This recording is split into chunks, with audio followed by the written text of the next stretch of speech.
There we go. Well, that was nearly fucking embarrassing. Yes, my wonderful daughter, Yippee the Garchomp. Everyone's favourite character here. Fuck only knows you nerds ain't here for me.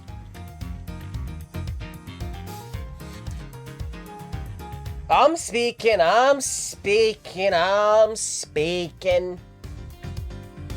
Oh, ah. Ow. Cal 6 Machina. Oh, you upgraded the name. Okay. So,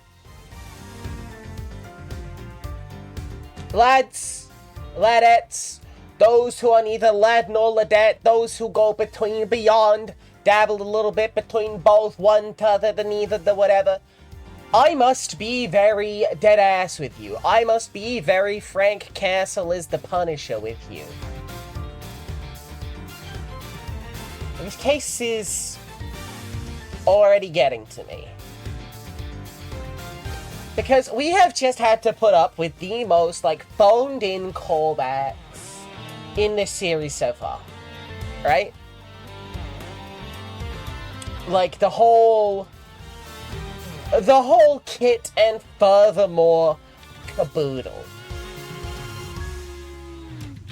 We just had a whole fucking Larry Butts, Wendy Oldbag section.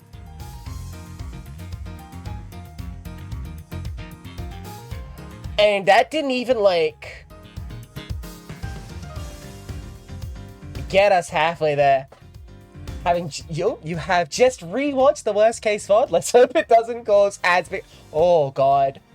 You know, I ended up peeking a bit of my VOD of a Kidnap Turnabout.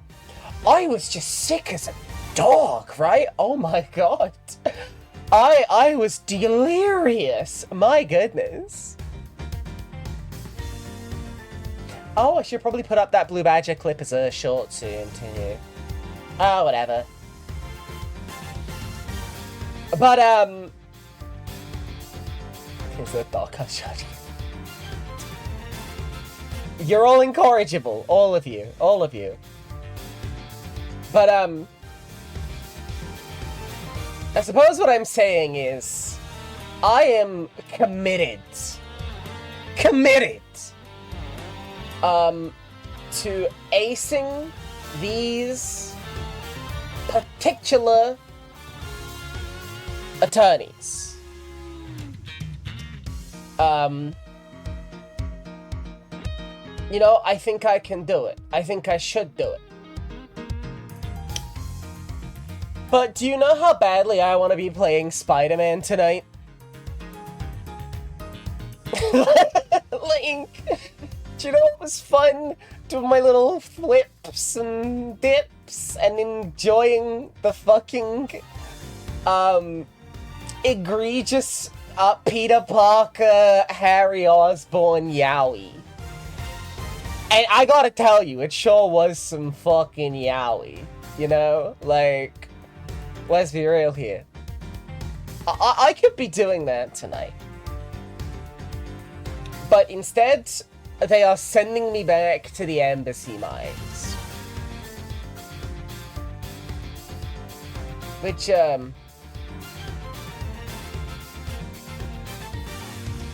just so we all know, Doosa. Ow! Come on. Kiss? What's that song? Like, a kiss with a fist, it like a kiss with a brick is better than none.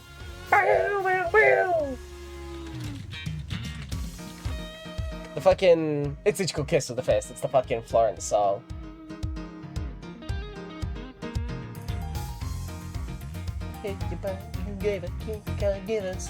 I should sing that. Men kissing? So...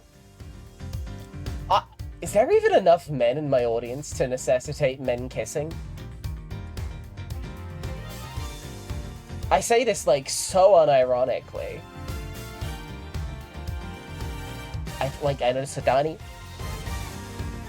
Tom sometimes. Wild. You know, I got a little sad today. There was a VTuber Street Fighter 6 tournament starting up in like a couple weeks, and it turned out to be USA only. I'm actually so sad. They couldn't have handled me, my moxie, my chutzpah, my fucking cold, hard vibes.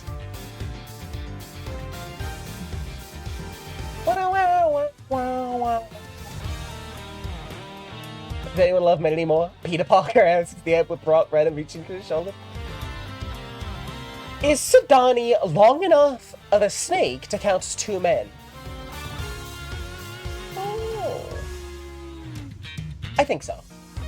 Oh man, you want to see Marisa? Oh, I mean, shit, gang. I mean, if the audience is demanding it, I could just not go back into the embassy. I could just go and do a fighting, right? Right? Huh?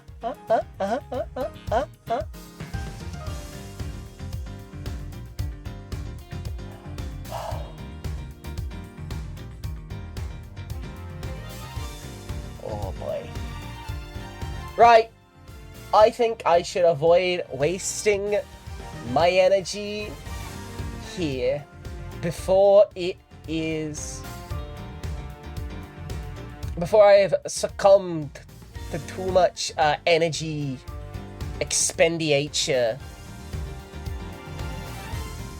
No? Hey, ciao. How you doing, babes?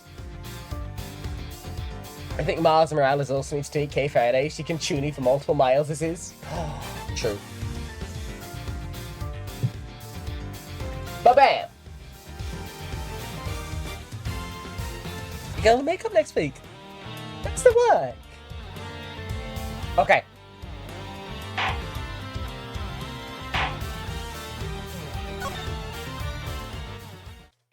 Was this where you left off? Yes. Oh, whoa, we can actually just trick down in here? Oh no. I think I'll be returning to investigation with Alabas now, but I'd like to be able to do some more investigating there. Oh, whoa! I wasn't down in that last spot. Wait, fuck! Oh no. Okay. I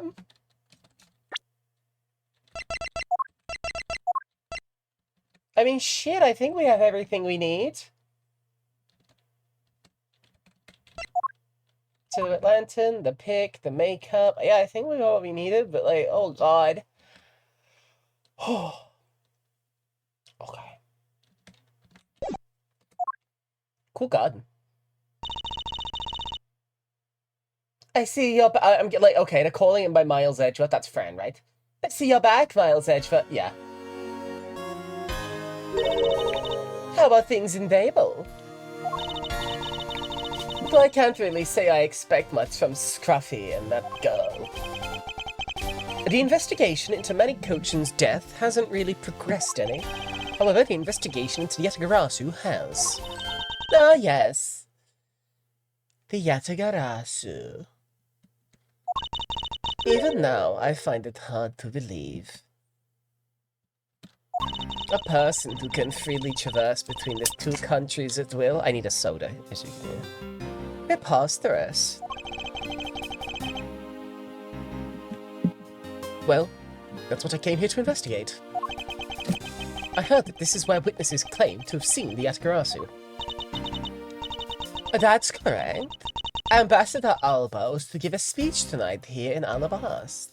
There you go, you being budget. And that's when the Yatagarasu appeared. The shadow of the mysterious thief appeared, and just as suddenly, it vanished. After that, there was the fire at the Babelese embassy that the Yatagarasu started. I vow that not a single feather from the Yatagarasu shall escape my diligence. Who up dillying they gents? Fuck. Okay. What if I just go back to the other place? Can I just leave? can Baywatch run at the screen for a minute if it'll make me feel better. Does it make you feel better, chat room? Org.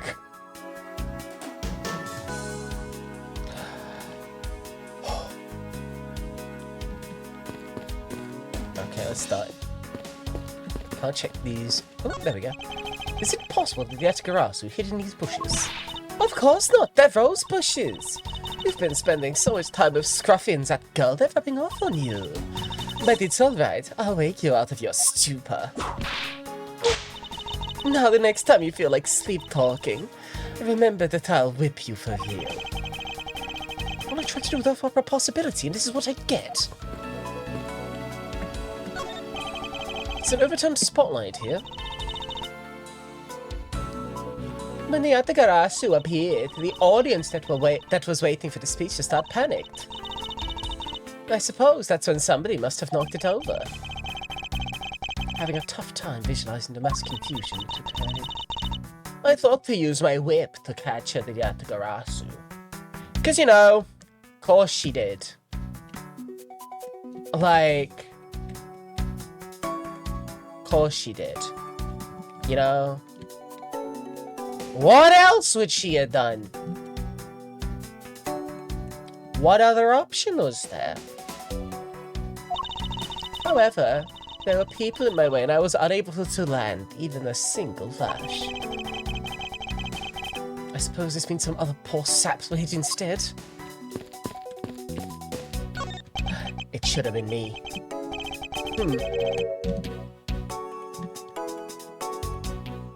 Ah! Ah!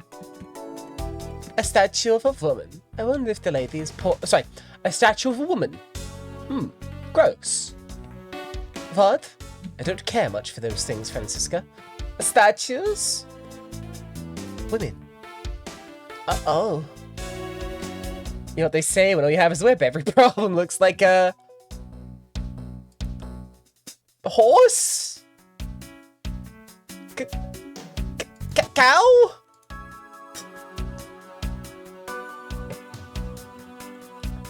You explain yourself right now.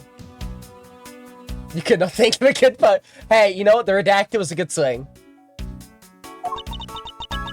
It says that it's a statue of the queen who spoke of love to King Primidu. Oh, sorry, that was what you said. It says, beg your pardon, oh my god, we're already unraveling. The queen who spoke of love to King Primidu. My mouth of a statue, and she somehow made the leap to that. There are roses scattered on the surface of the water, creating a pleasant fragrance.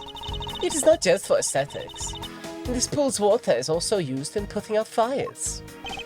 I see. Oh! The pool stopped filling itself automatically. The fountain spouts are set to stay open until the pool's water reaches a certain level.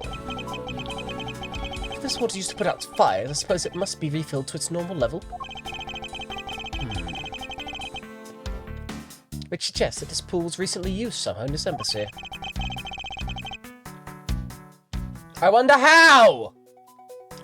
Yeah, the rose petals are just so that the water smells good when it's putting out fire. Come on, Mark. Makes perfect sense, babes. And don't even worry about it. Like, that makes perfect sense if you ask me. Send tweet.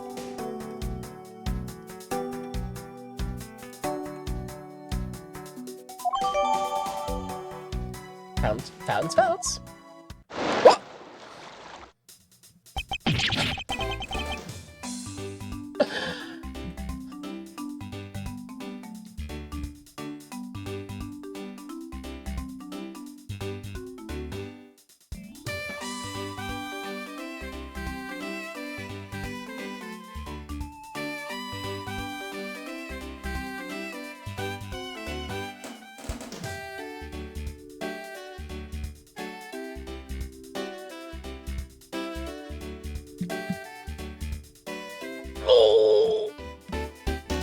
I feel that, Miles. Maybe we can just push him under again. You know? How dare you surprise me like that? I'm sorry. Oh, hey, Edgy. Thanks for what you did back there. Your gratitude alone is enough. Get the fuck out. More importantly, Larry, this pool is not for your personal enjoyment. I know that! You really think that I'm the type to just jump into a pool and swim around for fun? Objection! Right then. Did you, by any chance, fall into the pool? Nice guess, but no dice. So you know my son, right, Edgy? Your son? I guess I kind of lost sight of him when I shook hands with the ambassador. I'm pretty sure it was around here when I last saw him! You imbecile! How can you be so flippant at a time like this? You know, I would kind of love if the twist was that Larry actually fucking did it. I can't lie to you. That would make my day. What are you going to do if your son fell into the pool? And how old is this child of yours anyway? Huh? Oh, what is he again? Hold it! Larry, this is the first I've heard of a son. Who exactly is the mother? The mother? Oh, that chick, the pink princess. The pink princess. Hold it! Miss Von Karma, I was a bit confused by this man's words for a bit there. He was making a strong implication that he got some. However, I believe what he is looking for is the doll of the Iron Infant. Yep, because I'm the Steel Samurai through and through, heart and soul. And the Iron Infant's my cute little son. You have given a whole new meaning to the phrase. An astounding fool. Larry, we have not seen a hide nor hair of the Iron Infant. But rest assured that if we should find him, we will let you know. Now get out of there. Sounds good. Okay, so I'll go search over there. Hey, wait! Oh. Well, it's not as if he'll get very far swimming around in that pool. And if he's unrelated to the murders, he sure knows how to cause a lot of trouble. Like, do y'all know how unhappy I am with the fact that I thought I was, like, fucking done with him?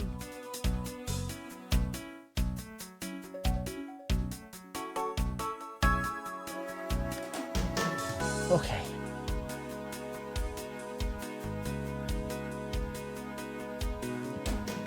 Let's go talk to Lang, shall we?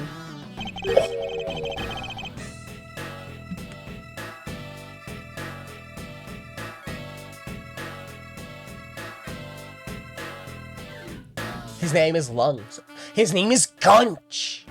My son who has every disease. So you're saying you don't trust Shi-Na? Interesting. Have you finished checking it? Was that? Oh yeah, Larry was in the pool. Yeah, you just missed Larry. Plasma, congratulations, you survived. She looks too cool. Have you finished checking out the bystanders? Yes, sir. We found 14 counts of pickpocketing, 16 counts of illegal parking, and one person ran a light, sir. Don't tell me you didn't find out anything related to the case. Sir, not a single thing, sir. Well, for now, let's just get those other lawbreakers down to the precinct. Agent Lang? Well, if it isn't Mr. Prosecutor. I'd just like to thank you for your assistance earlier. Make no mistake. It's not like I was trying to help you with what I did. After I left, did you receive word from Ambassador Alba? We're to wrap up our bodyguard assignment at the end of the day. Oddly enough, we received word from HQ to return home on an urgent matter. Ha! As if I can be so easily called away from this case. After I've come this far, I swear that I'll find the truth and drag it out, screaming into the light. You're with me on that, right, Mr. Prosecutor? It's not like I was trying to help you, Backer. It's not like I was trying to help you. We're merely two hounds in the same pen. But the hounds don't like each other, because one of them... Mr. Obama. Because one of the hounds is cool, and the other is a lame prosecutor. That's what Langzi says. So don't get it twisted, Mr. Prosecutor. Alright, the Yatagarasu's appearance. Hello. You were working as Ambassador Alba's bodyguard at the time. So naturally, you witnessed when the Yatagarasu appeared, correct? Yeah. I saw the thief all right. With my own 2 eyes. The Yatagarasu was always there, lurking in the shadows. When the spotlights were turned on for Ambassador Alba's speech... It was close to interviewing into Vegeta's voice. You're not dealing with the ordinary lawyer. Let Kakarot have his awful fucking sight locks! Or something like that, right? That's how Vegeta sounds. I think. My cringe-ass son with his nene bowl cut. What the fuck was up with Trunks' haircut? Anyway. But when the spotlights were turned on for Ambassador Alba's speech, a shadow appeared. That's when cries of, "It's the Yatagarasu!" rang out. The next second, the spotlight went out. And by the time we got the area lit again, the deft thief had vanished.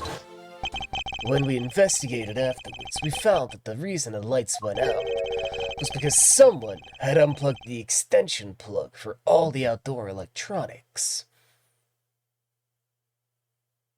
Bulma absolutely cut Trunks' hair. Bulma briefly went through a Three Stooges hyperfixation. Oh god. Anyway. So again, I know he is praying, but does he not look like he's doing, like I say this every time, he's doing the grind set hands. You know, like, if you're age 25 and you're not questioning how you're meant to be turning not guilty verdicts into a profit, you're already behind. Your network is your net worth, and my network goes to Interpol. Doing the boy meme. Boy.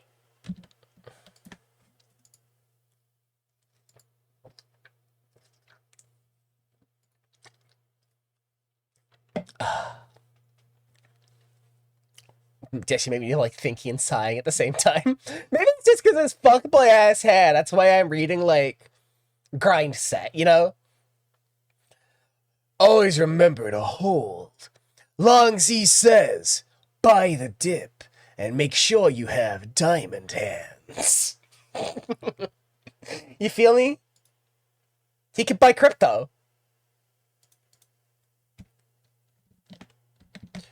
Oy. Or simply a guess who tripped over it, we don't know. But one thing's for certain. The Yatagarasu was here! So you're saying that basically all you saw was the thief's silhouette? Yes. Objection! If all you saw was a shadow, then it's entirely possible that the shadow belonged to someone else. Good thinking, sis. You just might be right. If it weren't for the fact that there was no one else with that same shape. Not among the staff or the audience members. My men have already done a thorough check of everyone, so I know I'm right. Someone else's shadow. That's like a plausible hypothesis.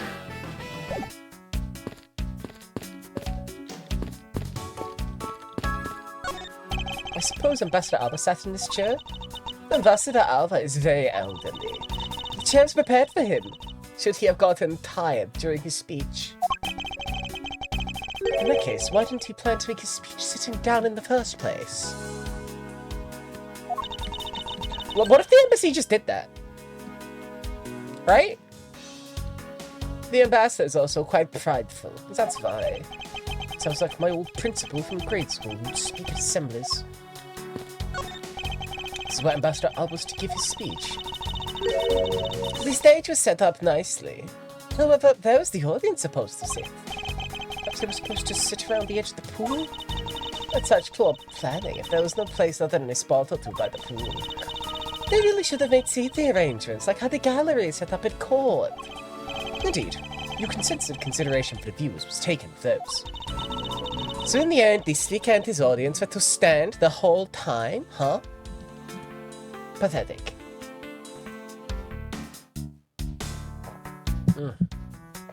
I take a little sip. Save me, coffee. Yes. Although I suspect the audience would have liked to sit down after a while. Some beautiful roses here. They appear to be well maintained.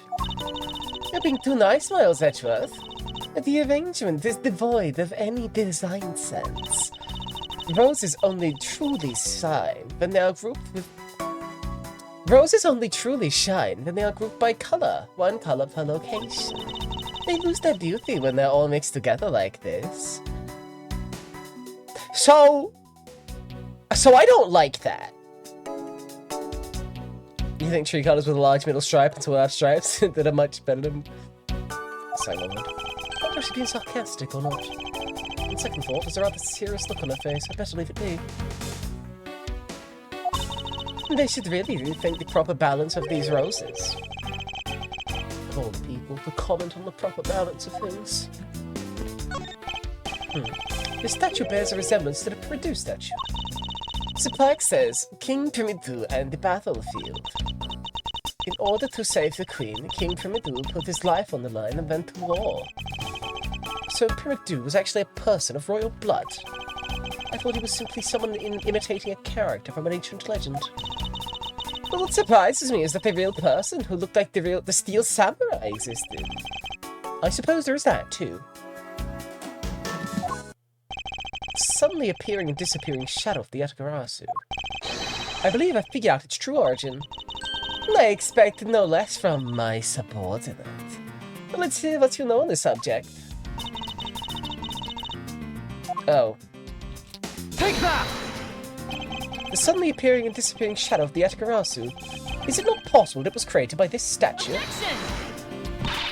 Are you playing me for a fool, Miles Edgeworth? This statue bears absolutely no resemblance to the shadow of the Yatagarasu. You are correct. However, this statue is but one part of the whole picture. What do you mean by only one part?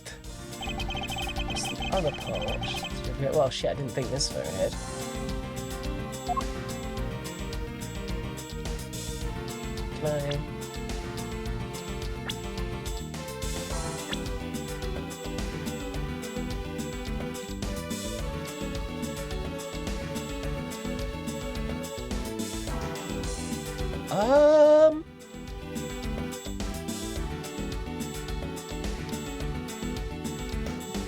Can I see, like, the photo of the Yatagarasu again? No.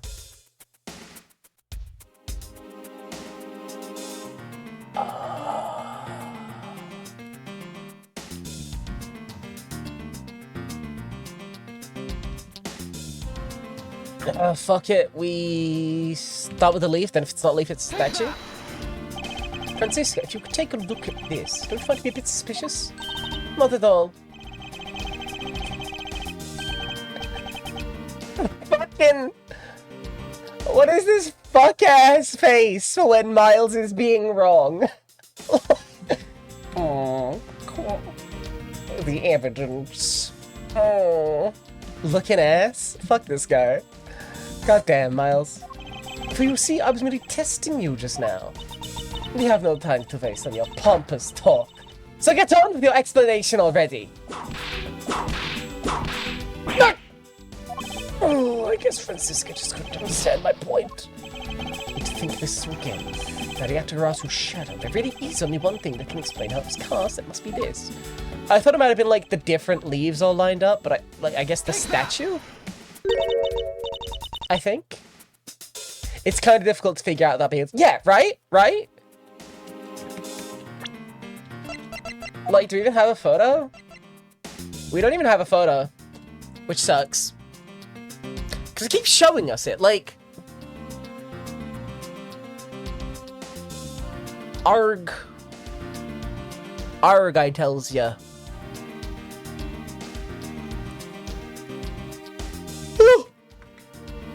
Me need more coffee, I think. Anyway. The Yatagarasu shadow was made from the shadows of these two statues. Nate, what do you mean by that? Right now, the spotlights are all over the place. This is because they were moved when the guests were in a panicked state. However, if we were to restore the lights to where they were when the thief appeared, you believe that the two shadows will create the Yatagarasu shadow? Precisely. Now then, watch as I reveal the true form of the Yatagarasu. Third, we set a spotlight to cast the shadow of King Primadou in the battlefield. Yeah, I saw that part. That part made sense. But how the fuck do we get the rest of it from the other statue? Oh boy, Twitch chat sanctioned additional coffee from my funny redeems? I do not mind if I don't. Oh. Oh. Oh. My neck. My back. It's mostly my neck and my back. I do like the integrated posture check, though, I really do. Likewise, we set a light up on the queen who spoke of love to King Primadou. Oh, fucking come on. Her silhouette would also appear on the backdrop of the stage. Aha, so if we were to combine the two shadows... It looks nothing like the yeah, absolutely. Damn right. Mars Edgeworth, how do you explain this grotesque shape? Calm down, Francisco. The way the light needed to be shone on the Queen's statue is wrong. What do you mean by that? I believe that the whole of the King's shadow needs to be used for this to work.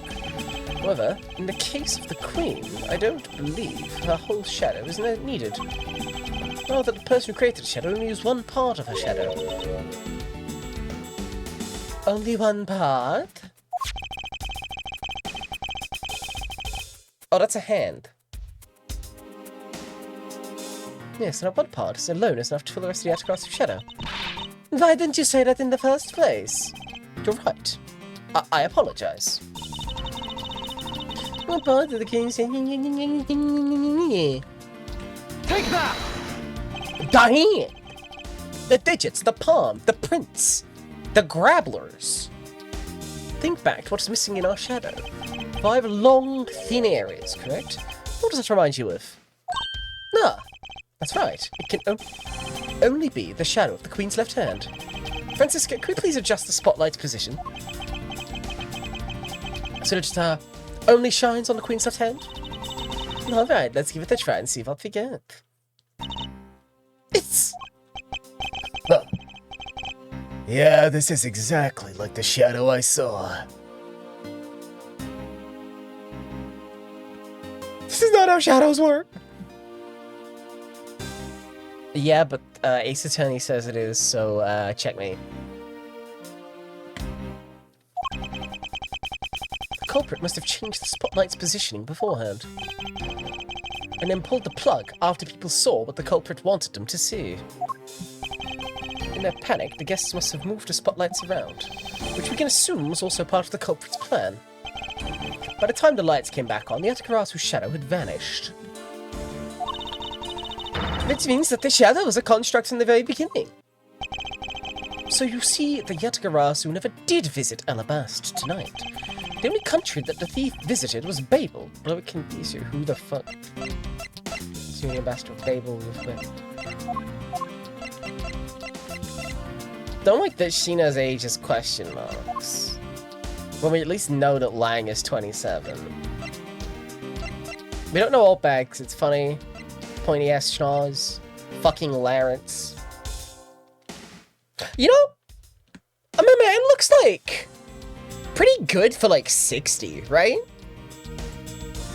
Like, I would have guessed like early 50s maybe. I don't know, like he's just, he kind of looks his age, but he looks like good for his age, you feel me? Faraday looks so smug for a dead guy. Clearly you don't own an air fryer. He assumed that the Yatagarasu had an accomplice in Alabast. An accomplice? But who? I haven't figured that out yet, but I assume it was the person who set up the shadow show. I sense that the biggest clue yet to solving this case is the existence of this accomplice. Oh, God.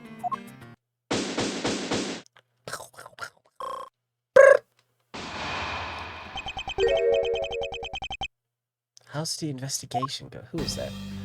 How's the investigation going? Ah, fuck, it's another scene with both of these guys in the scene. Meaning going between Lang and Bad is gonna kill my throat. Huh. With his cool dude theme.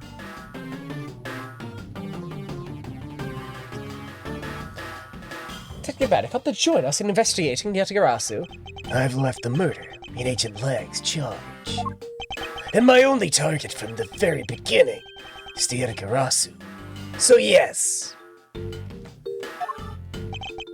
So, what have you found out? I got a piece of evidence. May I see it? No. Sure, but you might regret it. We're here because we're ready to face whatever may come. So, if you please. When people heard the commotion, bystanders started gathering. And one woman claimed, I'm telling you, I'm a genuine international journalist. She gave me an interesting picture. A journalist?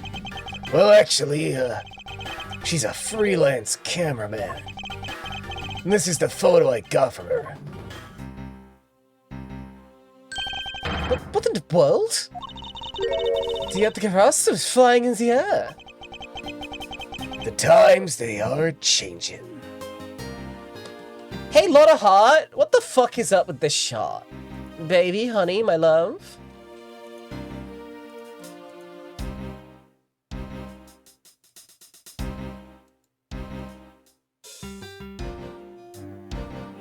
Huh.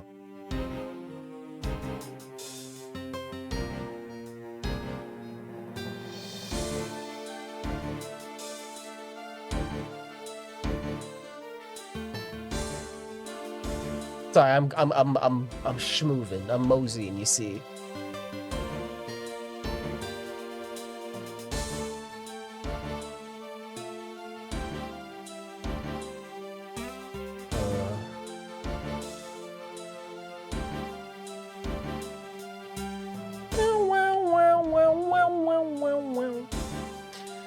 Oh, I can get my brain together. I can do it. I can do it.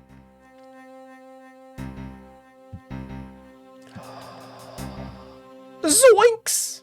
Ugh, no, look, something about this case, is like just turning my brain to like actual soup.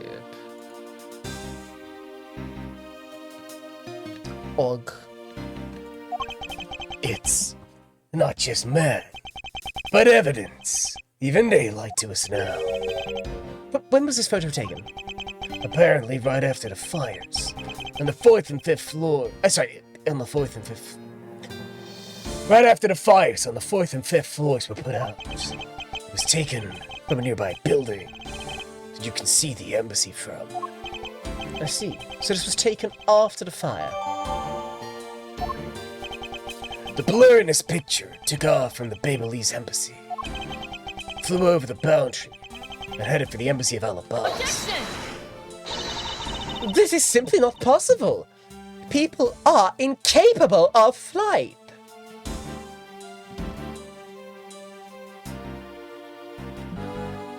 Oh, there's such a... What's up?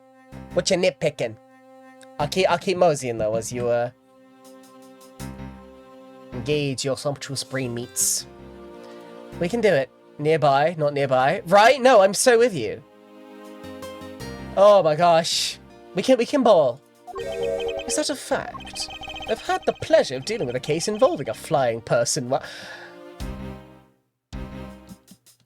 they actually referencing Big Top?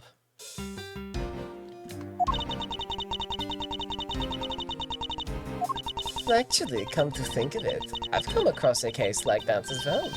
Do actually. I'm in hell. I'm in purgatory. They're holding me hostage and dragging me through the coals. Save me. Save me, Kay Faraday. Save me, Rafa. Save me, Trucy. Maybe it happens more often than we think. Am I up to the task of solving the mystery behind this photograph? Well, the Yatagarasu took off in the Babelese embassy, so I should start from there. Francisca, I need to return to the Babel investigation for a bit. All right.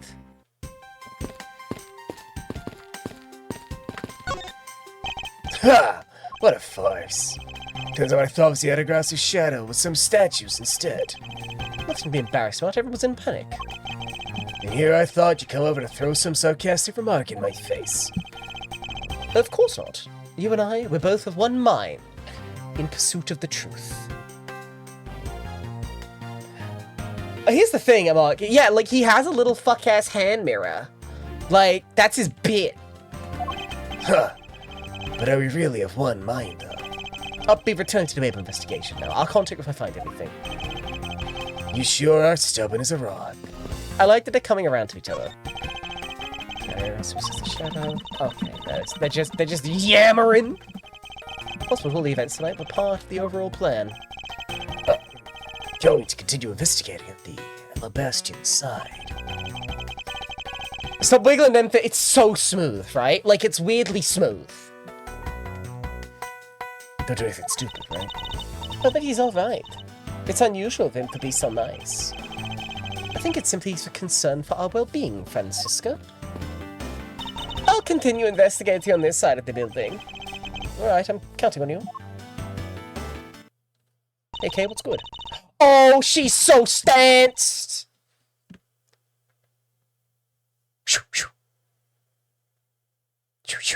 Look at her.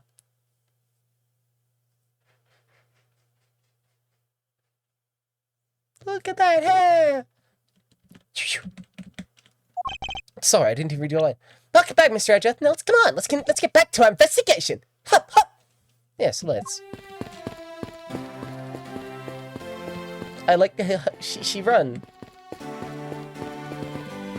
Oh.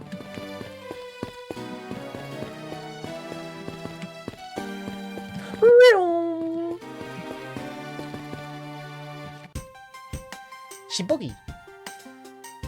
She fight. Okay. And we go.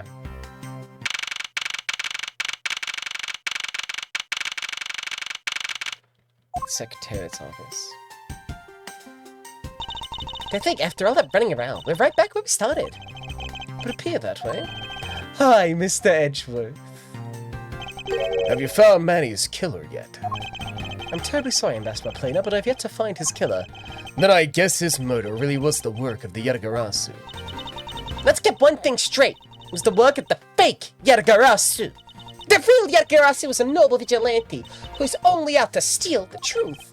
Miss Faraday, please don't make such a sad face. If there's anything I can do for you, all you have to do is ask, alright? Mr. Polino? Actually, there's one thing you can do. You allow us to take another look around. We didn't have enough time to conduct a thorough investigation earlier. Oh, sure. Please feel free to investigate to your heart's content. Also, there are a few questions I'd like to ask you personally, Ambassador. If it'll bring a smile back to Miss Faraday's face, then I'll gladly answer anything. Thank you, Mr. Polino. You're a total gentleman. Have to waste such nice words on me, little miss. Hey, Sir Polino! Those two sure got chummy awfully quickly. Seems like a sleazy hotel concierge. It's the coupons. It's the fucking coupons. I'm like coming around. Like, I think he probably didn't do it. Maybe. Yeah, it's easy to say we're going to investigate, but where should we begin? We should probably start by comparing the state of this room before and after the fire. And then we should look into the matter of the suspicious person you spotted. Yeah, when I came into this room, that person was already gone. But I'm willing to bet that the person I was chasing was Mr. Cochin's killer. We don't know that yet, however, it's hard to believe that the person is unrelated. Furthermore, because the key the Yatagarasu stole 7 years ago was found here, it signals that perhaps Miss Yu is also somehow involved. I knew it! That woman's almost definitely Mr. Cochin's killer. Yet again, we don't know that. There are too many mysteries to be solved here. Speaking of the Yatagarasu and mysteries, I received a most mysterious photo from Detective Bad. Uncle Bad? He's taking part in the investigation too? Oh yes. He's been chasing after the Yatagarasu for all these years. Uncle Bad. Now then, I was told that this photo was taken just after the fire. What? This kind of looks like the person in the long coat I was chasing. Does this mean I was chasing the fake Yatagarasu after all? I don't know the answer to your question, but I don't think people can fly either. But this could be how that person escaped. Well, we'll need to investigate a bit more before we can say anything about that. In any case, let's not dawdle anymore and pick up our investigation where we left off. Ugh. It's been 40 minutes, gang.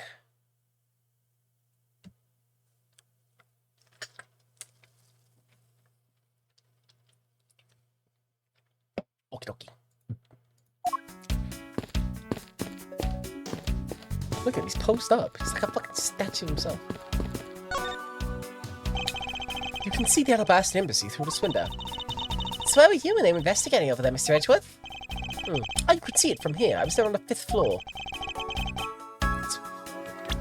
That's where Damask 2 was killed. What? You don't mean the Mask? Damask 2? Oh, poor guy. As a fellow second-generation thief, I can't just turn a blind eye to this. Oh boy, more evil sip.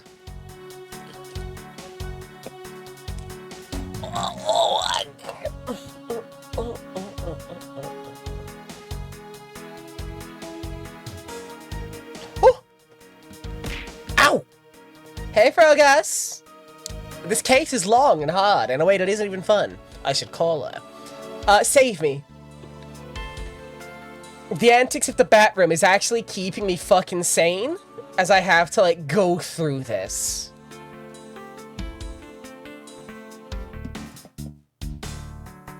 The evil drink is yummy. It is. Well, okay, here's the thing, right? I always have 2 to 3 evil beverages within reach. Like, right now, within reach, I got my Coca-Cola. I got my, my Muggo coffee. And I also have a big carton of brownie milk, which I will use to top up my coffee as I get through my coffee. Pour the cola in the coffee. So here's the, yeah, brownie milk. It's like fudge brownie flavored milk. I don't know what to tell you. Wow. Wow. And also, here's the thing, right? I bought a case of, like, chocolate milk but better. It's basically chocolate milk but better, yeah. They just sell it at the Aldi. It costs the exact same as chocolate milk. Like, y'all say decadent? I say I spent like £1.50 for a litre. But, anyway, like, way back, I actually did buy a case of, coffee cola. Cause, like, I'm gonna be frank with you, gang. I'm a bit of a sloppy bitch, okay? Going to Aldi right now, praying to have it in Freedom Land. Oh, I don't know. It depends on if you have the, like, hang on. Aldi, USA. You wanna look for chocolate fudge flavor milk. And I'm praying for you. I'm praying for you.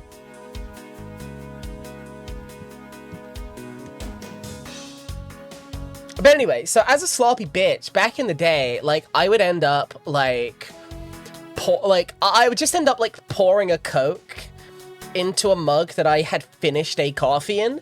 And I gotta be real with you, right? Like, the fucking lingering, like, coffee notes with the cola, like, it was like cherry Coke, but for, like, coffee instead of fucking cherry, whatever. And then I discover in Japan, particularly in Japan, they actually did, like, Coca-Cola with coffee. Like, it's been had in, like, fucking Vietnam and Turkey and Brazil. Hasn't been able to be, like, none of that shit in the UK, sadly. None of that fucking shite in the UK. Which sucks, because, like, if I could blend both of my bad habit beverages together in one can, I'd be fucking unstoppable. Then later in the US, they did Coca-Cola Block. Red Bull? Nah, here's the thing. I don't like the taste of Red Bull. Like... Oh, that actually looks so good. What the fuck? What the fuck? That looks so good. Beatrice, you taught me with things I cannot have, for it's discontinued. Oh, it's a Gia Habiki. What's poppin'? Gia Habiki.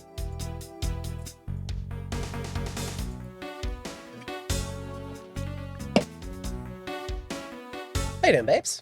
What's poppin', boy? My guy. Whew. Whoa, we just playing Rivals with Friends. How you been finding it? You can't even have shit that's continued. You haven't seen Vanilla Coke in 15 years. Dude, I'm actually so sad.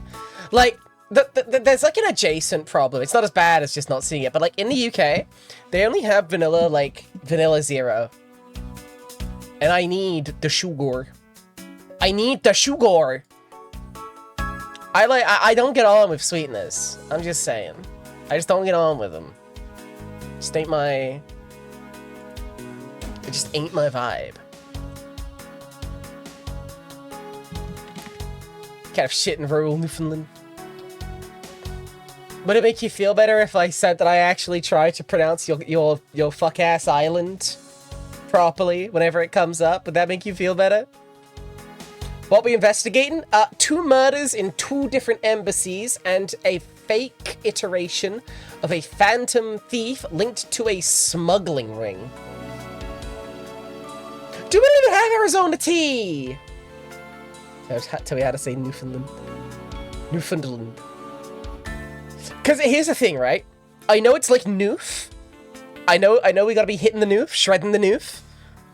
Like, all I know is that fundamentally it is not Newfoundland. And like that's where I get to. You feel me? Like, all I know is that I know nothing. I ain't on some whack ass like US American pronunciation. You dig me? You dug them and dig me? And I think that that's an important place to begin with.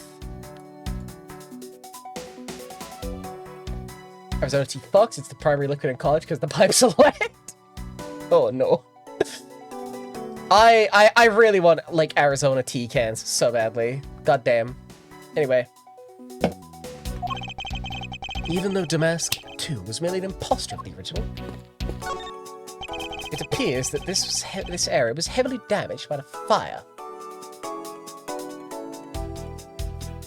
Funniest thing is the video your first premiere when you don't kind of making a point of how to pronounce it, and just no one learned. That's so funny. That's actually so fucking funny. Like, here's the thing, like, I know, like, I only know the abbreviation of boatswain. It becomes bosun. I know that. Forecastle. Is it forecastle? I'm gonna forecastle upon your home. Parentheses, I am establishing a siege. Forecastle. Bosun? No. Forecastle. Fuck. I gotta focus on this case, so we're never finishing this one. We're not even halfway through this fuck-ass case, gang. Let's go! Yeah, I guess we should hurry up and get started examining everything. Hey, chat. Do you think he's gonna fucking say it? Do you think Miles Edgeworth is gonna say a phrase that's gonna make me really upset because of how frequently he's been saying it? Do you think he's going to do something like that? Do you think he would betray me like this after we've been through together? What do you think Miles is gonna do? Because I think he won't rest until he's inspected every suspicious-looking nook and cranny. Well, see, I know Voxer is Atlas. I watched some Shed. Okay. Fuck-ass draw. It appeared his desk also fell victim to the fire. But doesn't look too damaged. I think we can rifle through its drawer a bit. I suppose we really should take a look. Additional nooks and crannies. And we've unlocked deducing things. Okay. There's a bottle of Baby's ink on Mr. Coachman's desk. Now, it looks like there's still a lot of ink left inside. The seal is unbroken, so the fire probably wouldn't get into the bottle to burn up the ink. Hey, Mr. Plano, looks like your precious Baby's ink is alright after all. What? That's... odd. Ambassador, what do you mean by that? Yeah, wait, what? Nooks, you like Nooks? Homestuck posting? Homestuck posting? Homestuck posting? Well, it's just that there is something strange about the ink. Would you mind elaborating on that statement for me, please? Okay, we're doing this now. Actually, you know what? We still don't know where the blade of the Baby's knife went. Could it be that the killer walked away with it? Looks like all the souvenirs suffered some damage from the fire. I just don't believe it. Murder on top of arson? What a disgrace to the name of the Yatagarasu! The fake Yatagarasu is guilty of much more than just theft, it seems. I know! Except for me, my first priority would be to loot this bookshelf. You would steal ordinary souvenirs you can buy virtually anywhere. You can't buy them anywhere. Each one specific to a location has its own value. Shoo shoo! This woman is actually keeping me sane. I cannot lie to you. If it was not for Kay Faraday doing this exact bullshit, going shoo shoo shoo shoo, I would not be okay.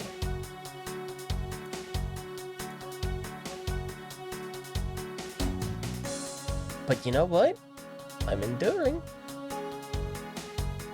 I can take it. Oh boy.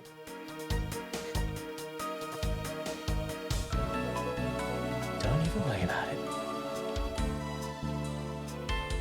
Kay is no same in the room, including chat. Need the injuries from Kay and friends show up on Edgy's model. She's fucking yamming into his fucking shoulder blade. And items that have memories attached to them are the most valuable of all. But could you really rob someone of their valuable memories just like that? No, because even if I take the souvenir, I can't take the owner's memories.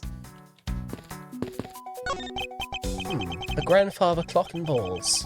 This one resembles the one in Alabaster. Oh, that clock has been with us since back when we were still Catopia. It's one big clock. Is one have a bud that pops out like a cuckoo clock? I'm sorry, but no. Oh, but I'm sure you'll love its chime. Really? It's gonna be 11 soon, so maybe I'll get to hear it then. Is that time already? Time sure flies when I'm investigating. 12 o'clock, you serious? This is... Hey, look, Frogus. This case is gonna do its best to make me believe it's like so serious business. When we're like fucking like getting on with the actual fucking investigation, but this stream, this fucking case is so fucking long, it's actually unreal, right? So I'm gonna do my best.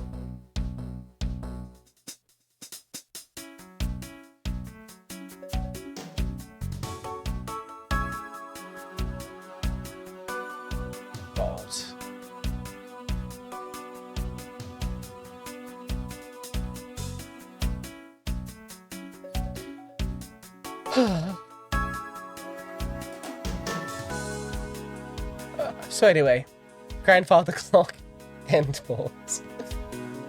Oh, clock and ball torch is pretty good. Okay. It's not that late. The night's only just begun. Okay, it's not good for you to stay up late, you know. Shut up, Miles! You don't know shit, Miles. Fuck you.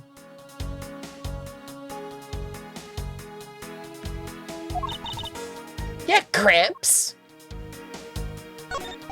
Ambassador Plano, would you happen to know what these charred remains are of? I don't know, actually. But I don't think there was anything there that should have been flammable. So it remains a mystery as to what's burned here.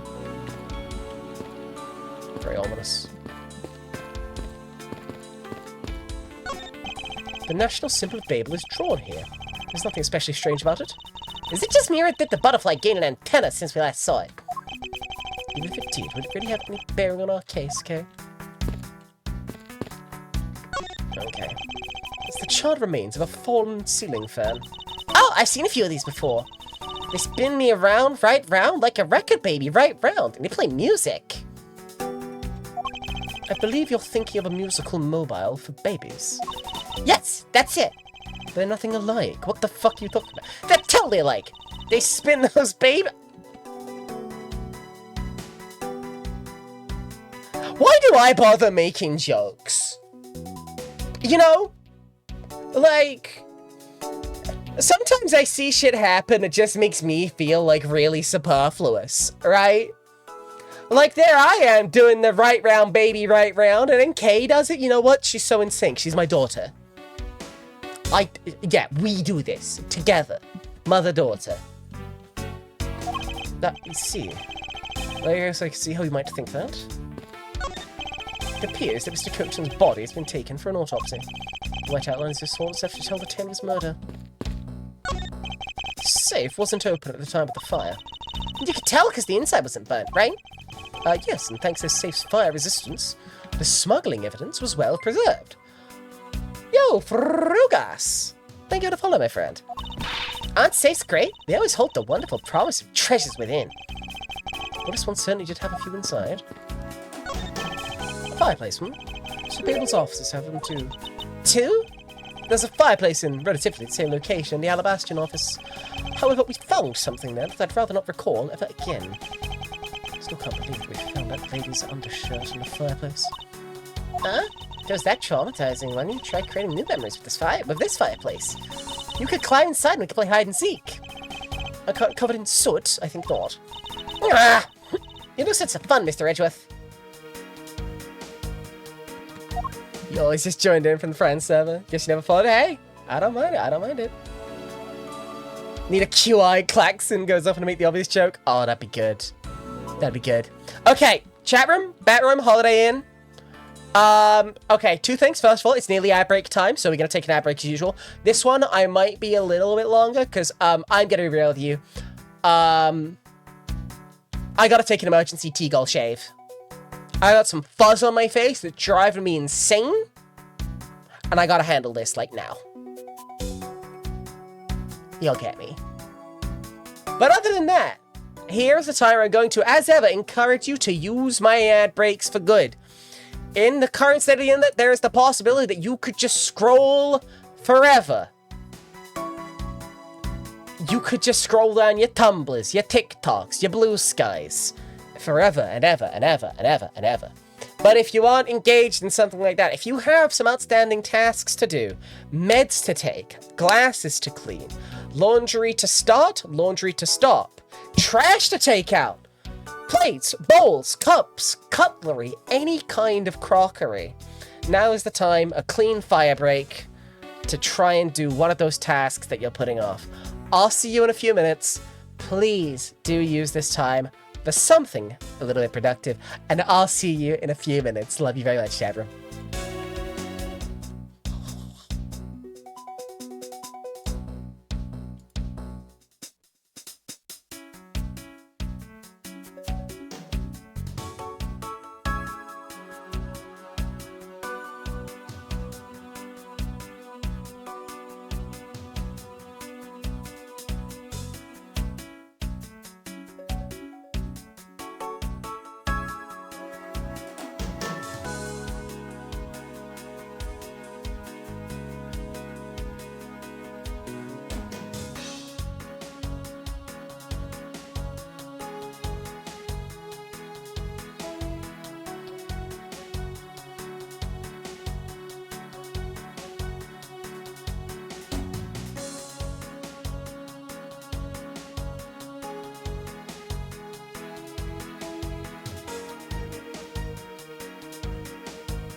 Oh gosh, did I fucking need that? Oh my word. Like, you know, do your dishes. I need to, I need to see the fucking TF2 scout thing. I gotta be so real with you. Oh my god. So I was trying to let my hair grow out of my face so I could like wax it. But I caved. Oh my fuck did I cave. But I'm just relaxing. Establishing my seated positioning.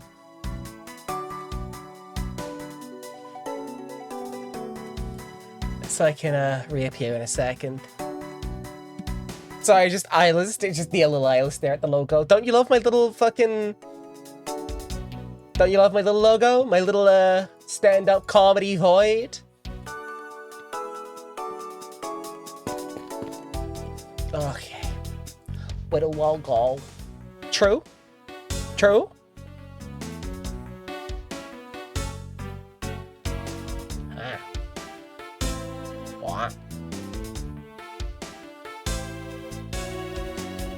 My eyes. What's the deal with blood? Hopefully, a pretty good deal. I'm hungry. I take volunteers.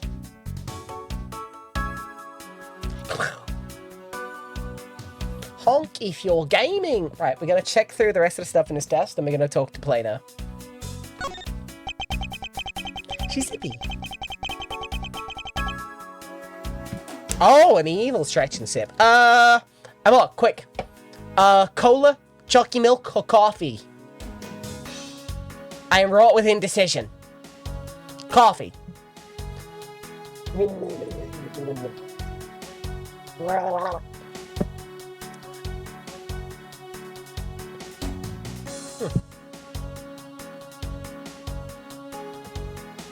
No, I do need caffeine for this fucking, like, case, though. I actually do need the caffeine. It will bring me strength that I fucking require. It's only past 9 PM, perfect time for coffee. True! Especially with my schedule. True! Evermore manic. Sugoi. Am I moe enough to say Sugoi? Alright, let's see what the fuck we got here. Something fucked up about that. Let's check his phone. So I guess embassy phones like normal phones, huh? Well, what did you imagine it to look like? I thought the Babels looked like a flower and the receiver would be a butterfly. Then it looked like the butterfly receiver was sucking nectar from the flower base. If any country had a flower phone, it would be Alabaster, don't you think? Oh, then maybe the phone I envisioned would have been from when they were Cadopia. 4 streams from now, this case will somehow still be going, and Jack will be mainlining caffeine from an IV drip. I'm really antsy about the fact that we might still be on this case in 4 cases, which is why... Why did I talk about phones? Well, I inspected the embassy phone, and they're talking about the phone looking like the flags. But okay, right, look. Chat room, bat room, Holiday Inn. Can I be so dead ass with you? I am gonna be doing my best to go for like 5 hours today. I want to handle it.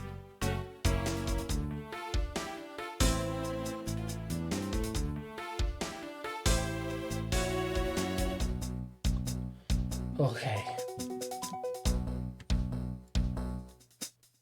I just want to get through as much of this case as possible, so 5 hours, yeah? Okay, let's go. There's really no point in asking me about something that never existed in the first place. Ha! You know what you lack, Mr. Edgeworth? Curiosity and imagination. You fucking square. There's only one book left standing here. Treasures of the World. Wait, what? Let me see that. Uh-huh. I see. Oh! The most important part was blackened by the fire. Why, cruel fate? Why? Looks like a map of where the treasures are located has been burnt. Matty Cochin. His name was written here on his nameplate. Why would you put up with a nameplate with your name on it in your own office? Jackie Myers, extra long, the deluxe edition, $100. 7.5 inches of Jackie. What? I suppose it's to inform people in case they walked into the wrong room by mistake. Do you think maybe it's also to remind you of your own name if you forget? Well, either way, it's never a bad thing to set a nameplate on one's desk. Looks like a bunch of flyers with coupons attached to them. Mabel sure gives away a lot of different coupons. Maybe I should create one of my own. I could call it the Great Thief Coupon. What kind of discount would that net you? The 5-finger kind, what else? And I'd steal an extra thing or two for the bearer. Things such as? Such as the truth. What else would I steal, dummy? What I wouldn't give to have a mountain of your coupons right now. Oh, he's coming around to, Right. Chair. That looks like a very comfortable chair. Okay, I'm considering investing in a gamer chair. But Mr. Edgeworth, those things are a scam! Like, you'll probably find them pretty comfy. But, I mean, just get a comfy office chair, Mr. Edgeworth, come on!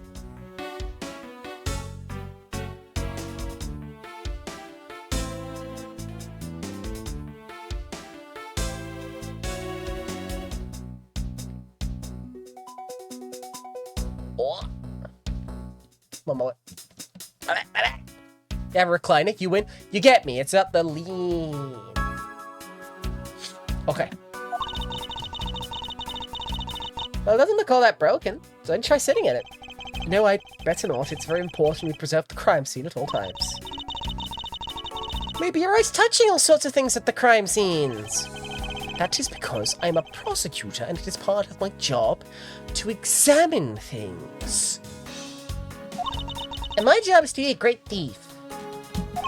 Which is exactly why you are not allowed to touch anything. Yeah. It's a rather unusual shape for a notepad. I suppose this must be another souvenir from somewhere, perhaps Pizza Hut. It seems that the contents of this drawer survive the fire rather well. Now that's a sturdy desk. I guess that's the value of solid wood construction. Let's see if there's anything useful left in here. Nope, that's K. Let's see if there's anything useful left in here, Mr. Edgeworth.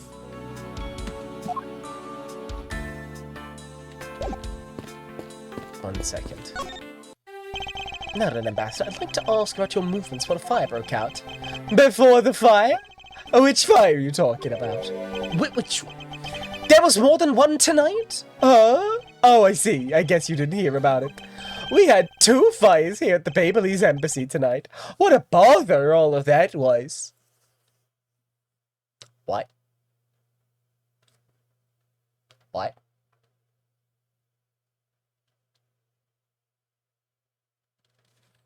Come again. Uh-oh.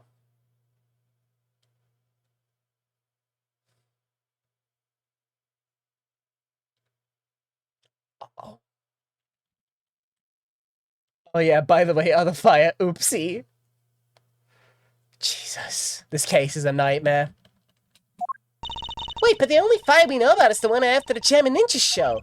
Oh, well, the first occurred at the start of the Jam and Ninja show. Luckily, only the 4th and 5th floors of our embassy caught on fire. Not wanting to cause a panic among the theatergoers, we decided to keep it internal. Then the fire after the Jam and Ninja show... Then the fire after the Jam and Ninjas show was the second one of the night. Have I checked the clock? I have checked the grandfather clock and balls, yes.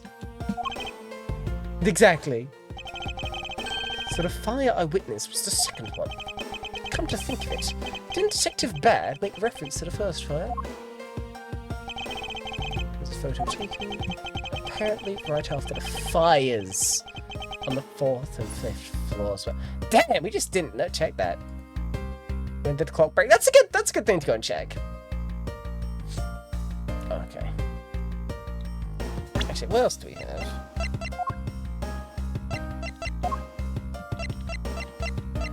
Oh! 5th floor too? Oh, okay. Right, we'll be back on that in a second. Whoa!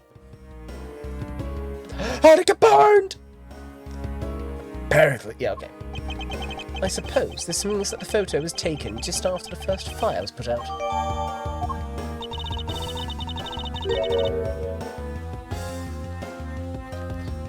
So then, what was the extent of the damage in the second fire? The second fire was contained to this floor, the third floor. I think it was leftover embers from the fire at the floors above it that caused it. That's... how should I put this? A very bad stroke of luck. My office on the 5th floor, Manny's office here, and Manny himself, all gone in the blink of an eye. Fires in Babel. 2 fires broke out in Babel today. I feel so sorry for you, Mr. Polino. Oops, look at me going on and on. And now then, what was it you wanted to ask me again? We were discussing what your actions and whereabouts for today were. If you happened to know what Mr. Coachin's actions and whereabouts were as well. Yes, very well. Let's see. I've been quite busy all day, from morning until now. First I woke up, and then I brushed my teeth after I had a roll for breakfast. Fascinating. How about you just skip to the relevant parts for me? Oh, you know, you like a condensed version. Alright, I can do that for you. Okay, your morning activities. So what did Mr. Coachin and you do this morning? Well, originally we were supposed to meet and shake hands with the Jammin' Ninja. But Manny and I wanted to turn it into a photo op, so we were here tidying up his office. You helped clean Mr. Coachin's office. Why were you not cleaning your own? Oh, I think I forgot to mention this, but my office is currently undergoing renovations. Which is why both the Primadou statue and the Babyliss knife set are down here. I see. Oh, but the tidying didn't take much, really. We just burned some files that were no longer needed and expired coupons and the like in the fireplace.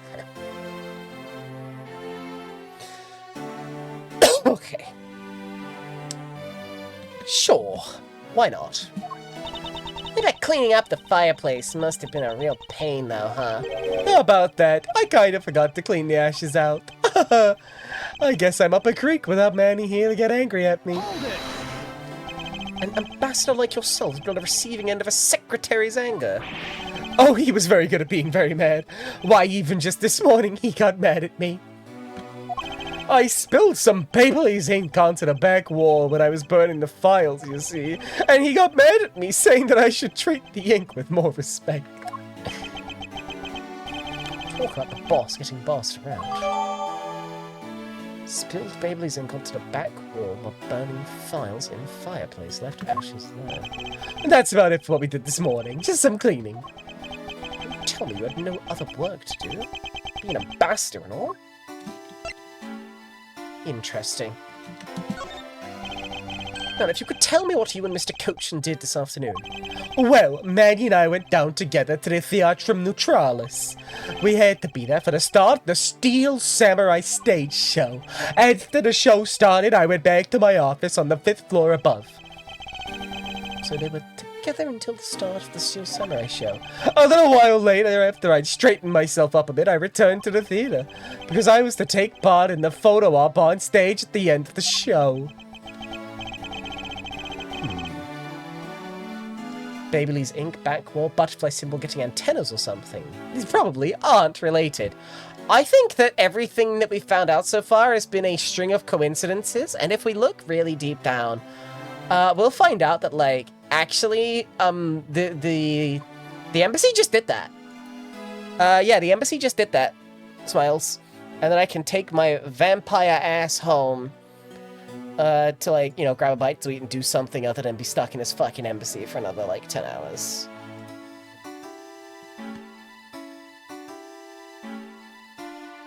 There was a commemorative photo at the end. It was a fantastic photo of the three of us.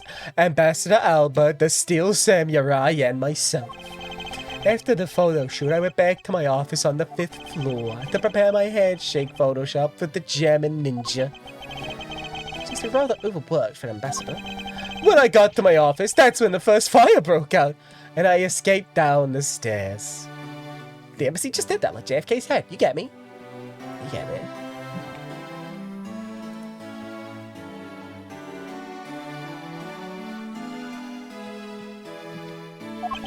My office was completely destroyed, but thankfully no one was hurt. I admit I ran away from the first fire as fast as my legs could carry me. But during the second one, I pitched in and helped the embassy staff put it out.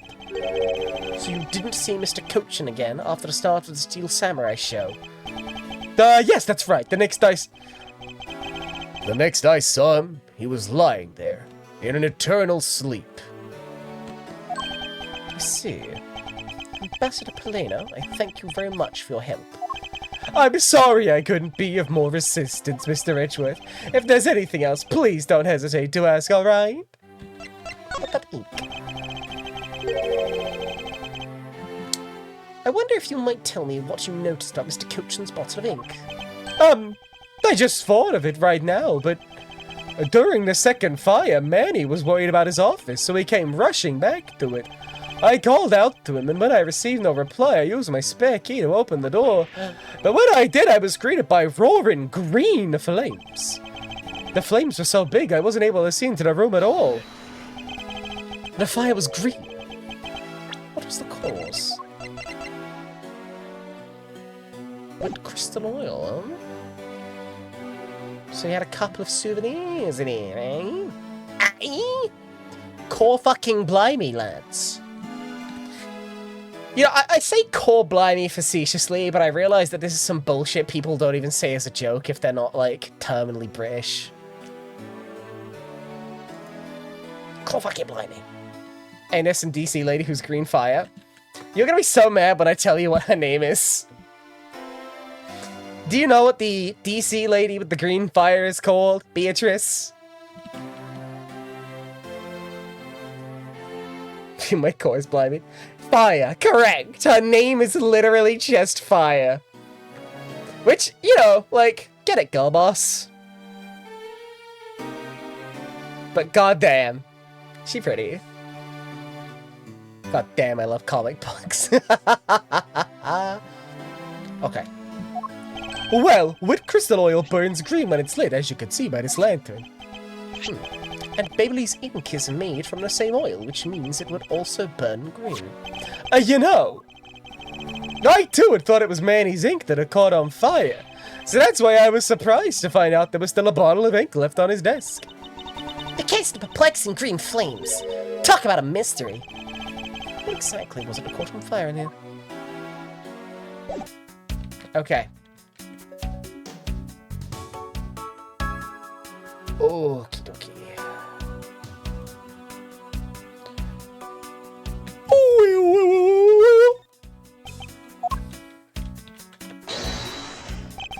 Is the spot on my next 20 Devons I hold? Yes, because it means we know you hired. Oh! First of all, Starfire isn't just green fire. So jot that down. Starfire actually does cool sun powers. I am not talking about coriander. I am not thinking about coriander, Starfire. I am talking about Beatrice da Costa, aka Fire. Different woman. So jot that down. Starfire's like, people say it's like sun power. I don't know. Fucking... I hear that's your name. True. Wow. It's the fake money that burned. That's a really good call, actually. I like that. The shape of this notepad matches the shape of this note we found. Hey, you're right. What is it? Looks like something straight out of Monument Valley. Ah, yes, that notepad is a souvenir from somewhere in your country. We've been collecting them for the purpose of studying them, you see. Yes, I do. You seem to be quite passionate about it. Oh, would you like to see my souvenir collection? I'd love to show it to you. You surely haven't been burnt to a crisp by the fires. Ambassador Plano, I wonder if you might recognize the handwriting on this note? This looks like Manny's handwriting. I see, in that case... Oh, did you figure something out? This note was found in Alabast. Specifically, it was being firmly grasped by the murdered Damask 2. Damask 2? Then this note? Yes. It was a request from Mr. Cochin for Damask 2 to steal the Primadou statue. What? Manny tried to steal Alibest Primitive statue? We would know for sure if we could run a handwriting analysis. Ambassador, do you have any documents that were handwritten by Mr. Cochin? Yes, I can get a review and give them to you. I have to ask the Detective Gumshoe later to run the analysis. I can't believe that Manny would even think of doing something like this. Do you have any idea why he would have requested the theft of the statue? There is one possibility. But mind you, it's just my personal speculation. Anything you can tell me would be of great help, Ambassador. Oh, but fucking...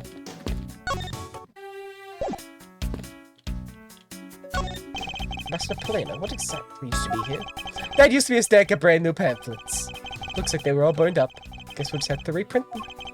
No matter how fast we reprint them, they always disappear so quickly. Of course. Although, recently, the most popular vacation destination has been the Republic of Virginia. But we refuse to lose to them, so we've been hard at work promoting Babel. Interesting. Recently returned from a trip to Virginia myself. Oh, and how did you like it? It was alright. Probably shouldn't bring up the fact I was a suspect on the flight home. Can we, like... Connected fireplace. Renovation. Okay, nothing yet. Job for Damask. 2. Is manned writing? True? Man writing? Is this anything? Also, weird question. Have my audio levels been okay through the stream? Like, have I been peaking? Have I been like... I don't know, I'm just a little nervous somewhat. Do I sound good, chat room? Seems good to you? Excellent, excellent, excellent. Thank you very much. Alright, let's mosey. I believe that you said you might have an idea as to why Mr. Cochin hired Damask 2. Actually, I fear it may be my fault. As I was telling you earlier, we were to determine which statue was the real one as part of today's event. But because of the Yatagarasu and the fire here, that got cancelled, didn't it? I'm actually relieved that the rest of the event has been cancelled. For you see, Babel's statue, well... it's just a replica. And did Mr. Cochin know about Babel's primitive statue? Of course he knew. That's why he was the only person I could consult with. We'd have to do something once our statue was revealed as a replica. As to be expected, I was very nervous today, as this would impact our country's authority. Yes, I understand. Well, when I told Manny my concerns, he said, let me handle it. It'll be alright. I'll find a way to make sure you're the ambassador of the reunited Cotopia. At the time, I thought he was just trying to cheer me up. But when I saw the note, I realized he was serious. Hold it! Mr. Coach conducted a lot of business behind your back. I assume he did all that to ensure that you are the next Cadopian ambassador. But why was he trying so hard, I wonder? He was so much better at getting things done than I ever was or will be. I haven't answered yet as to why he was trying so hard. But I suspect he had an ulterior motive in mind beyond just simple kindness. Oh, here you are, Mr. Ridgeworth! Howdy! It's me, everyone's favorite dog. Would anyone like to say something nice to me before everyone's really mean to me for the rest of this case? I can just feel it.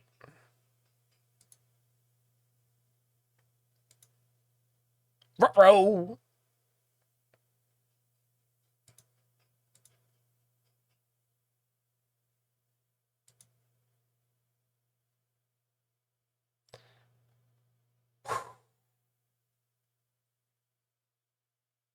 Shall we ball?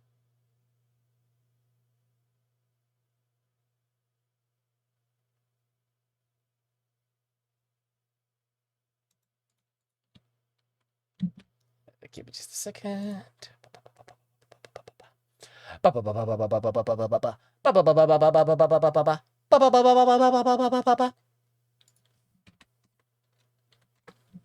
Yeah. Cadope. Seethe. Mold. Hi, Gumshoe. I'm sorry I make you fun of you before. Gumshoe deserves a fancy cup noodle. Expensive limited flavor. I mean, I'm just saying, I know that this was a treat for me, but I can always share noodles with my pals, Mr. Edgeworth. I even saved you some of the meat in the cup. Even though it's my favorite flavor. Hey, don't think nothing of it, pal. Hey, Gumshoe. Detective Gumshoe, have you collected the information that I requested? Yup! Got it all right here, sir. There you go, Kay. Feel free to take a look. It's for you, after all. What is all this, Gummy? It's all the information on this room I got from the embassy and Interpol people. Now we know exactly how this room was before and after the fire. Good work, detective. Oh, it was nothing, sir. I'm an expert at getting people to talk. Wow. You need to remind me so much of my father and Uncle Bad. Do they now? Is that so? Are they just...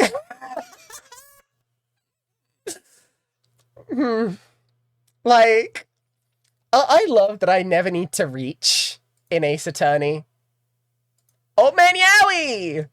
So, okay, two things. First of all, woo! Old Man Yowie. Secondly, my peek there.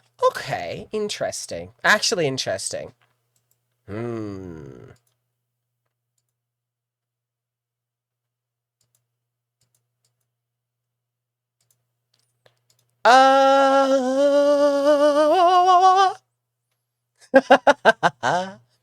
Okay. I've turned something on that is either going to make it a lot better or a lot worse. Keep me posted on if my audio gets fucked up, chat room. Who's yowing who? You two remind me so much of my father and Uncle Bad. Like, does this not read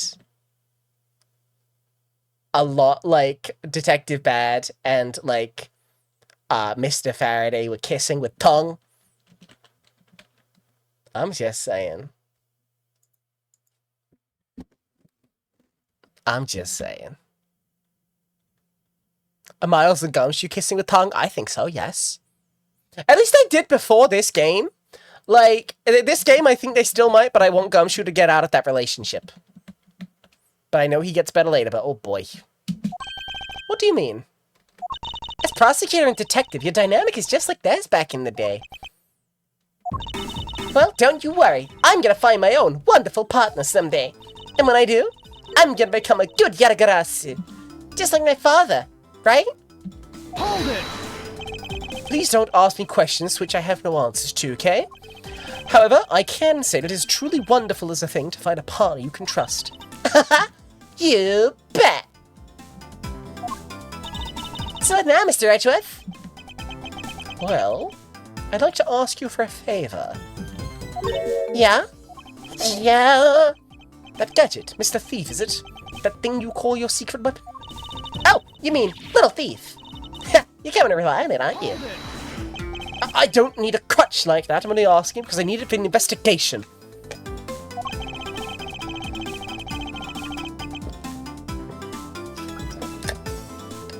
From the information Detective Gumshoe gathered and the ambassador's testimony, I'd like you to please recreate this room as it were during the third floor fire. How old is Kay right now? She's like, what, 17? No, she's not 17. She's like 15. She's like 15. Jesus Christ, what am I talking about? No, she is 17! Huh. I said 17 and then immediately thought that was too much. Ace Attorney, man. You got it. Alright. Here we go! Dark skies of evening, when no other bird dares take wing. One alone remains all-seeing. Now witness the power of a true modern-day Robin Hood. All of that, and then she just goes, boop.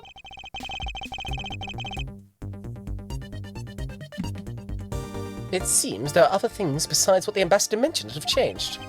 It's possible we might find the escape route the person Kay saw used as well.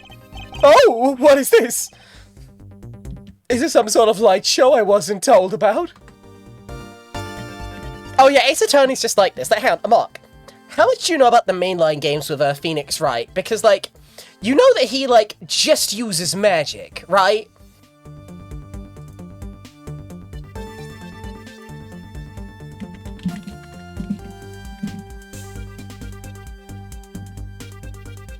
Like, they channel spirits. Remember the one side story had the medium? What do you mean side story? That's like, no, that's the main game. No, that's the main game, I'm afraid. That's like, this is the side story. I'm so sorry. This is the power of a true vigilante. It's recreating the room with the info I inputted. Really? That's certainly one interesting device you have there, Miss Faraday. I believe it's about time we return to our investigation. Oh, fuck me, I guess. You can see the Alabaster Embassy through this window. So you and you investigating over there, Mr. Edgeworth? Oh, no. Okay, real talk, real quick. Did I have Phoenix right? Anyway, why does it go off the past screen lays on? Don't worry about it. Anyway, here's my, like, one of my biggest mechanical complaints about, investigations, right? It is the shrimple fact that whenever something changes in a room, it will technically act like,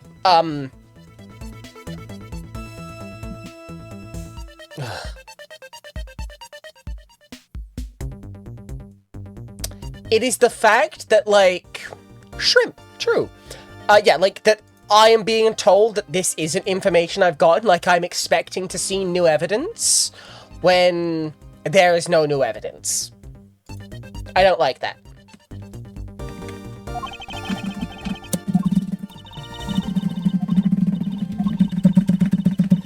God damn the sun! Okay. The fireplace, huh? Sir Mabel's offices have them too. Once again, same info, same info. Even though it's like the new flag to interact with, right? Like, oh, come on.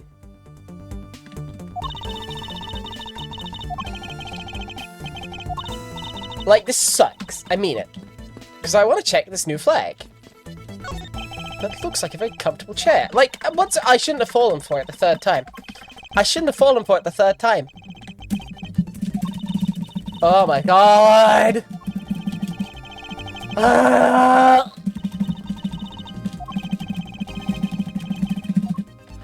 Okay.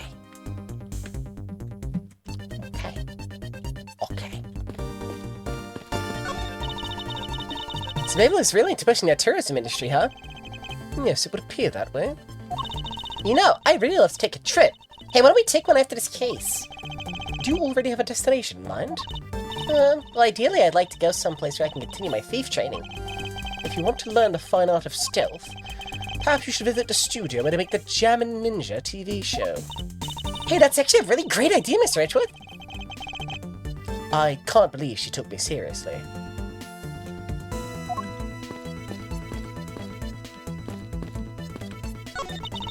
Looks like one of Baby's knives was already missing before the fire began.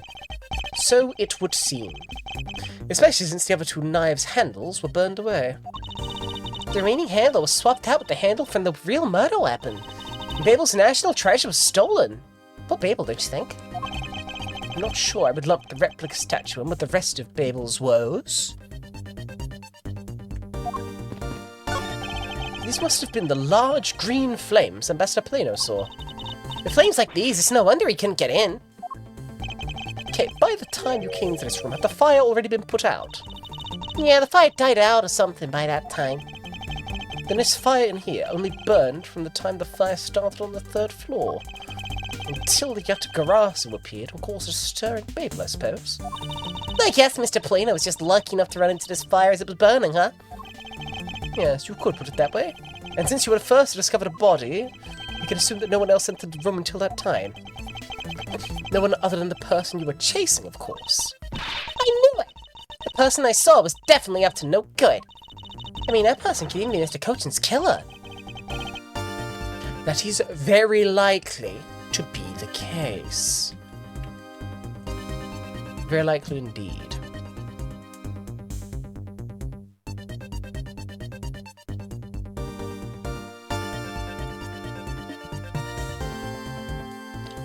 Kay with her mouth open makes you the soul reaver guy.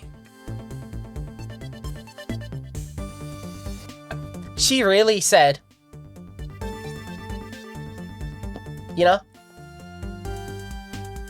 K-Pog! It's my new favorite music genre. Okay. K-Pog. You get me. After all, that person came into this room before you and must have chosen this room precisely because they knew no one would be in here. Okay, maybe the green fire was where it was to prevent anyone from coming in. But then, what did the person set on fire to make the green flames? Well, whatever it is that person burned, it made a rather sizable fire. Since the fire's green, well, we've seen something that burns green, right? It's a bit tinier than these flames, but you get what I mean. Yes, so I do believe what you're thinking of is exactly why these flames are green. Which fire-related piece of evidence burns the same color as the green flames? This fucking lantern, man. This silhouette lantern, its green flame, comes from the wit crystal oil it's burning. Yeah, that's the fire I was thinking of too. I love the green it gives off. I think we've now established that the green flames were caused by wit crystal oil. Furthermore, we know that there's only one other thing made from wit crystal oil. Oh, you mean that thing Mr. Plano was mistaken about, right? Yes, precisely. As we found out earlier in our investigation... what? I don't get it. Also, yeah, I was starting to think the same, Atlas, but, like...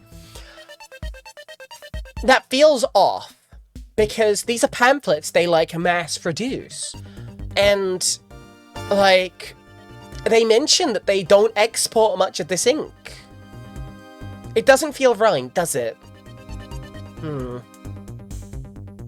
Can you fill me in, sir? Fine, I suppose. I'll explain it in a way that even you can understand. Aw, man. This is the thing made from wit crystal oil that Ambassador Plano was mistaken about. Take that! Take that. Babyliss ink is made from wit crystal oil. I'm with you on thinking it's fake money. Like, the fake money...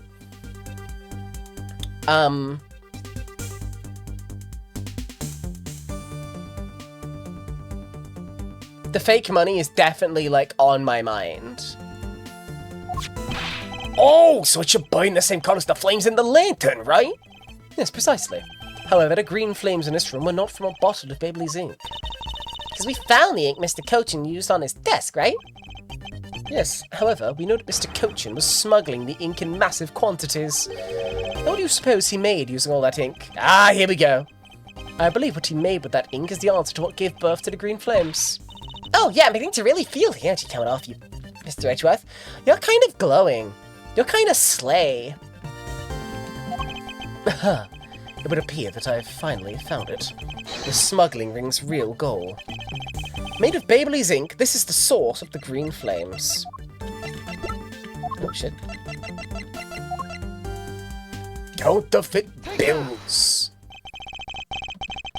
What would consume that great volume of ink to make? That would be the counterfeit bills that the smuggling ring made and are circulating in Zhengfa. You're kidding! You're saying that it was Mr. Cochin who made the counterfeit bills? I am. I believe you could even go so far as to say that he stole Babel's printing press. Ambassador, Mr. Cochin had permission to freely use the printing press, correct? Why, yes, and I do remember seeing him use it in the middle of the night. But never did I think he was using it for such a foul deed. Ambassador, because of your secretary's crimes, you will need to be investigated as well. Yes, I suppose so. We've caused a bit of trouble for a few countries, haven't we? It's my duty to search all who shielded Mr. Cochin and concealed his crime. They are the ones who started the fire in order to destroy the evidence. Okay, bye. So you have to go do library. You're so sexy, haha. Later, Willow. Lovely to have you about. Take it easy.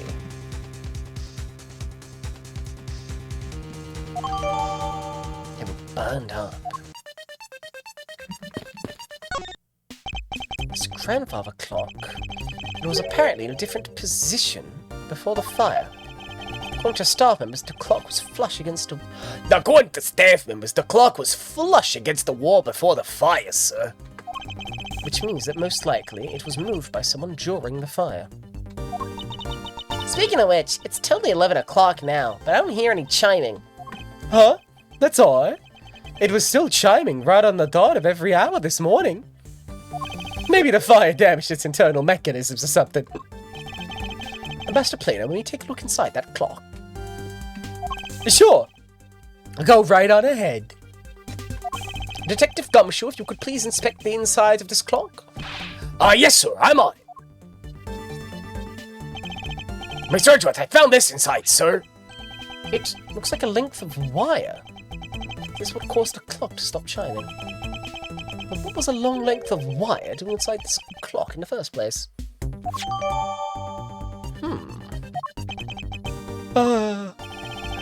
Why would someone do this to such a valuable clock? I must observe the cock. Nice cock. Nice cock. Hey there, Zagman. Nice cock.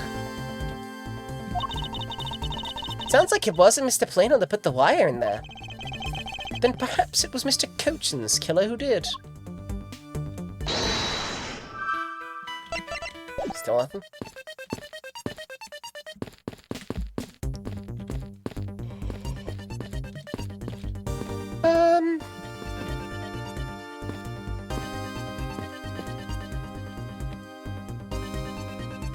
You have no cock. Okay.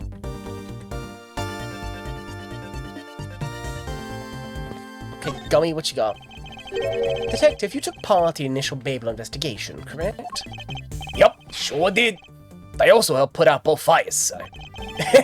But that first fire took my surprise. I had a tough time escaping the 5th floor. First I tried the elevator, but I guess someone else had the same idea because it was in use.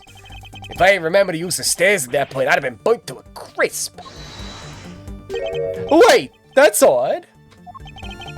We always warn our staff that in case of a fire, it's dangerous to use the elevator. Oh?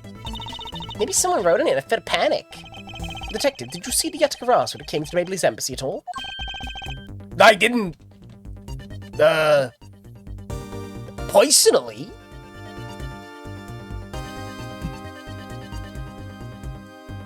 Huh. Very interesting. Hey, let me pop this a little closer.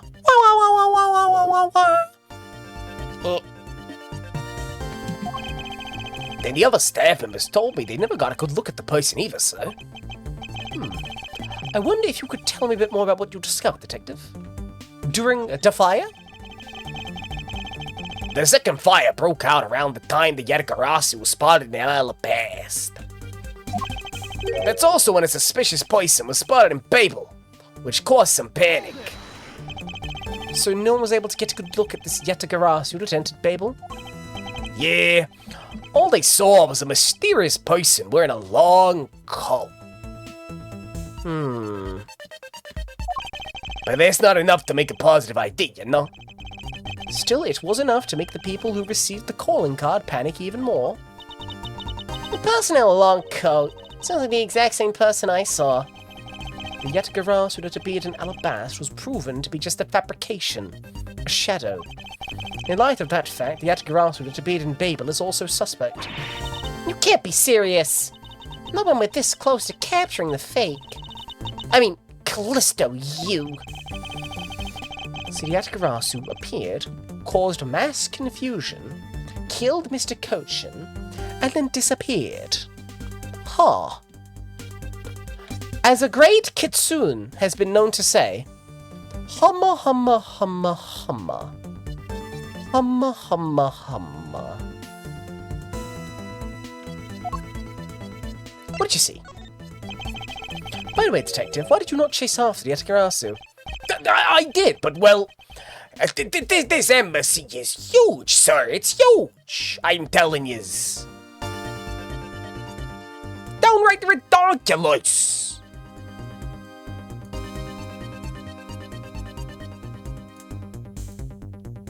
Sorry, I'm editing my my levels a little bit. I keep seeing like the bar for my mic like fully peaking. It's why I'm so like self-conscious about my audio tonight, gang. So sorry. But okay, like we gotta focus on the case. The case. That I ain't too good with directions, so I'm like one of them Zorros from your One's Piece. I got separated from the other staff members I was with and I was lost for a while there. You didn't even memorize the layout of the building you were to guard, detective. I'll be sure to do it from now on, sir. But you know, it's thanks to me being lost that I was able to come to Kay's rescue. In case you even want to know about it. I'm just saying.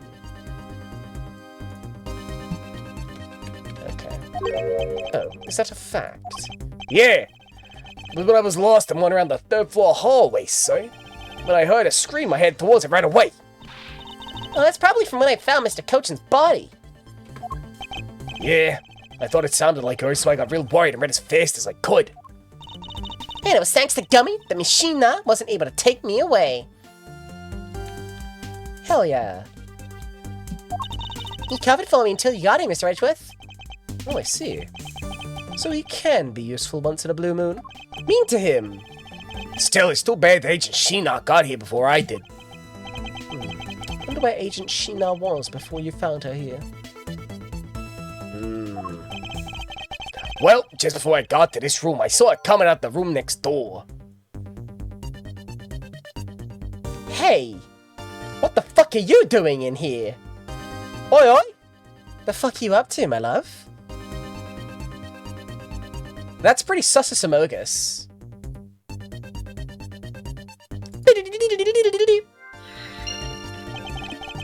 Agent Shi-Na mentioned something about chasing the Yatagarasu herself earlier. Did she now? Well, she apparently helped him put out the first fire. Then during the second fire, I heard she was busy chasing the Yatagarasu. She seems to be a very dedicated agent. You would do well to learn from her. Why are you pointing at me when you say that, sir? Can't you be nice? Just be more niceys. If you was to be just a little more kind to me, you could be a little more friendly. You don't need to do it to me. I ain't done nothing wrong this time, and yet here you are, putting me down. You're performing what I can only describe as incredible and violent put-downs to my humble personage. Why you gotta do it to me, sir? Ain't we been through it together? Through dummy thick and stupid thin? Why you gotta make it hurt? I've examined everything in his office, but there's one thing that bothers me. Perhaps I should ask Ambassador Plano about it. Ambassador Plano, there's something I'd like to ask you about. Yes? About this office, it appears to me to be very similar to Ambassador Alba's office. For example, the location of the fireplace and the position of the grandfather clock. Ah, that's right. You've also paid a visit to the Alabastian side of the embassy. Our two embassies actually used to be one. True. Yes, I know, even a pamphlet mentioned that. Which is why the building is bilaterally symmetrical. So no matter which room, the location of the fireplace and the like are exactly the same. Yes, indeed. Even where the art is located is the same, as my room is currently under renovation. We worked hard to make Manny's room look like the ambassador's office. Mean for your handshake photo with the chairman, ninja? Yes, that's right. I mean, what's a photo like that if it's not taken in the ambassador's office, right? Yet another odd expression of Babel's obsessively Hey, you, I don't like your fucking secret agent, best friend, Agent Lang. I think Shi-Na killed this guy. It's like B was mentioning the secret room earlier, and now, like, I know, connected, Connect to what dots? Anyway, I was glad I was able to be of some help. Nope. Okay, now this isn't bad. Connected fireplaces, bilateral symmetry. Connected to the neighboring room's fireplace. Where did Shi-Na run in from?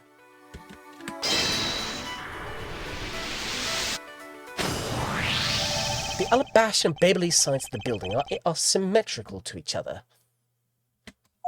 As we know that to be a fact, then this room's fireplace may also hide a secret passageway. A secret passageway?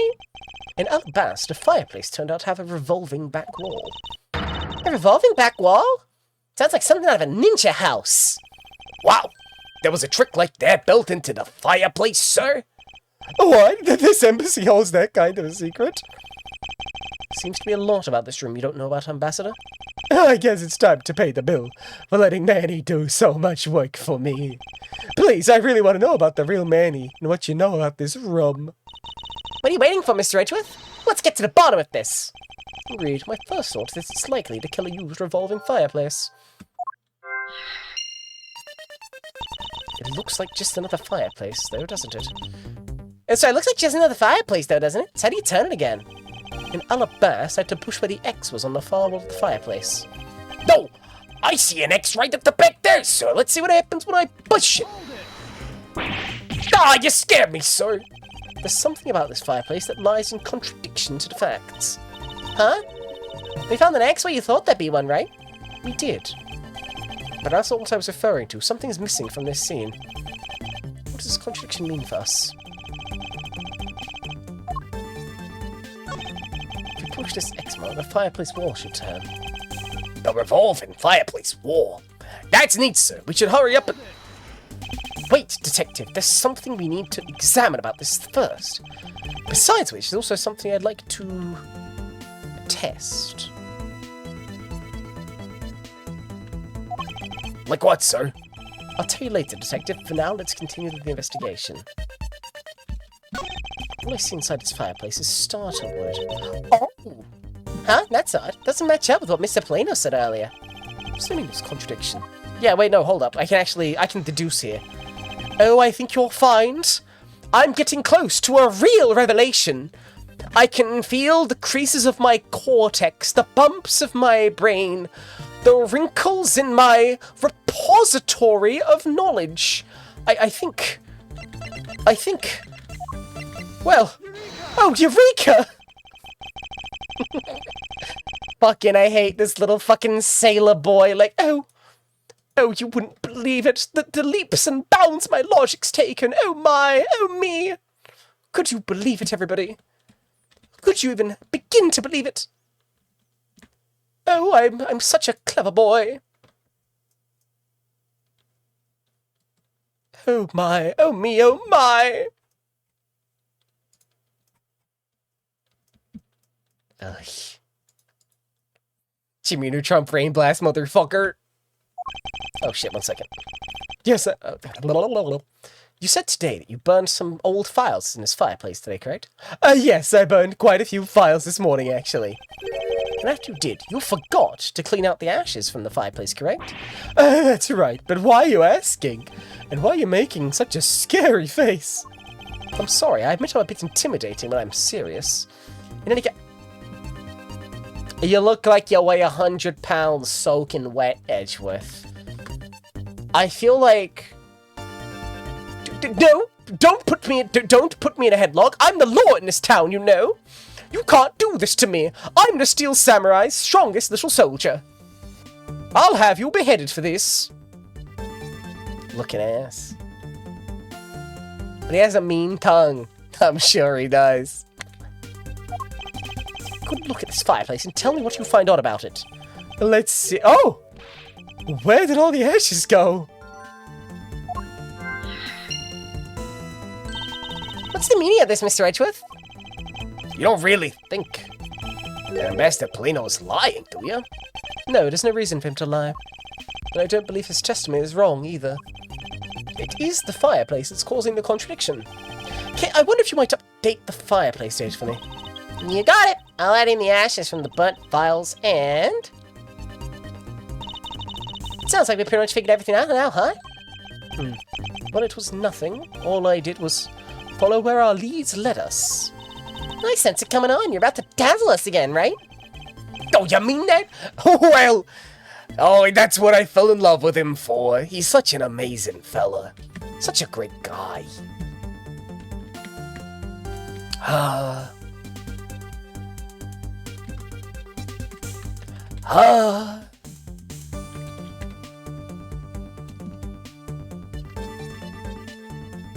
Ah.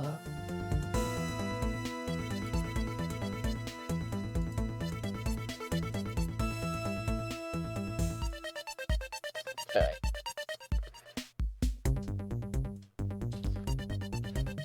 Oh, my fucking back.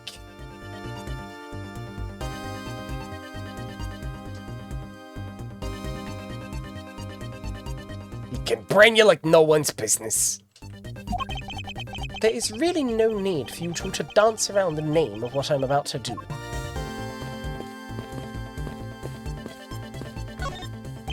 I already checked this area earlier, but it never hurts to take another look. The ashes Ambassador Planer left here have disappeared. If we follow where this piece of information leads, we should begin to see the truth. Time to use a secret weapon, right? Yeah, go on, sir. Use your special skill. I'll ignore your strange phrasing and focus on the information we have instead. So further, this is the truth lying on the other side of this. I'm gonna...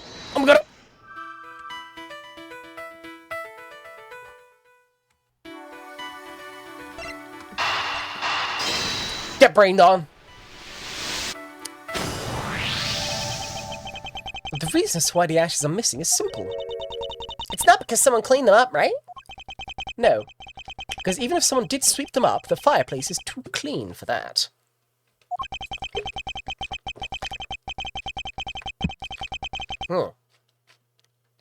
Ambassador Polino said that he spilled some Bailey's ink while he was burning the files. And yet there's not a trace of the spilled ink on the back wall anywhere. Well, then I know what happened. Well, I'll tell you what happened. The two sides were switched. By using the revolving fireplace wall, the ashes were moved into the neighbouring room. Which means that this is a clear indication that the fireplace was used. Then you mean the person I was chasing disappeared from this room through there? Yes, I believe the person who were in pursuit of Mr. Coach's killer, and after committing the murder, escaped through the fireplace.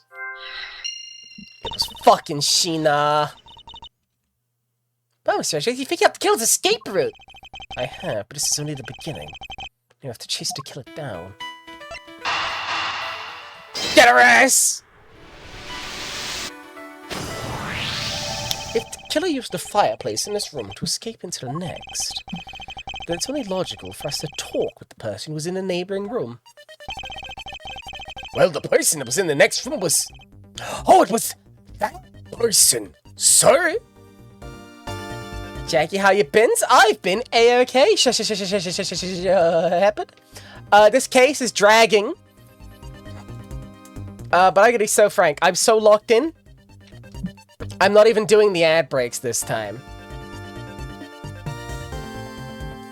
I'm just straight up not even doing that. I'm locked in, so I can just keep on posting. Yes, Detective. Agent Shi-Na.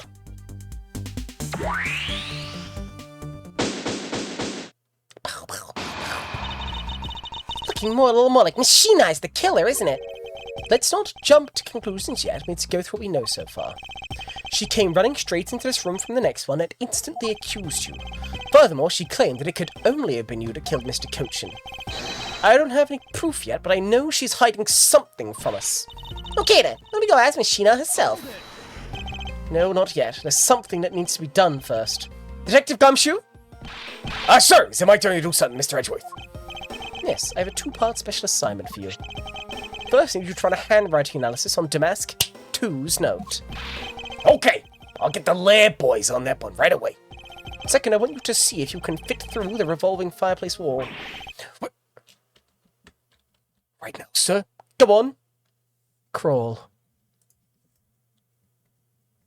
Crawl for me. It's that simple, isn't it, Gumshoe? You're always doing that, aren't you? Pathetic. No, next decade, of course now! We need to test our hypothesis first, don't we? Well, Gummy, you can do it. Alright! I'm gonna do this like a real man. Here I go, through the fireplace and back. You shouldn't need to psych yourself up that much for such a simple task, Detective. Wow! The wall inside this fireplace really did turn! That's neat. Now I want to try going through that too. But there really is a secret passageway through there. I had no idea. It would appear that the ash really was pushed into the other room. Furthermore, the Babyliss ink you spilled on Master is there on the back wall. Okay, here I go, sir. Detective, I'd like you to go through there under the same conditions as the killer. Huh? But there's all that ash and stuff. And your point is? Now we're short on time, so if you could, please do hurry through. Mean to him. Oh, yes, sir. Through the dirt. Through the ash and muck and waste. Okay, so now we pretty much have the whole picture, right? No, not yet. There remains a few more mysteries to solve.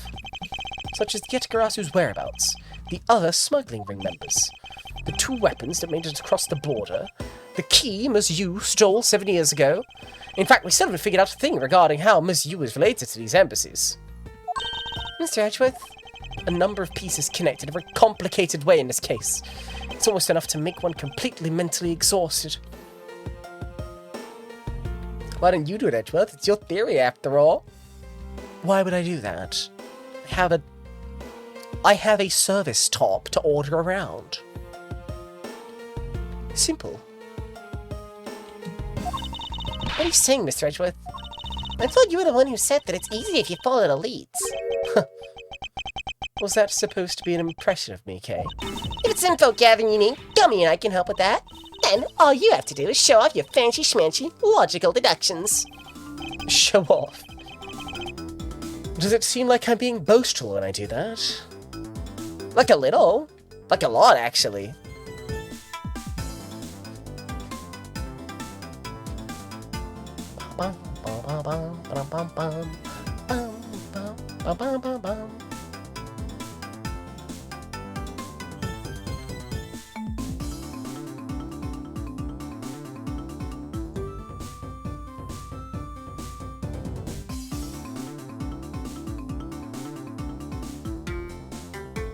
Sorry, I'm jamming.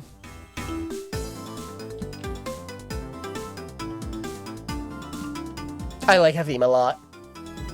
Yeah! Spin around! Jamming!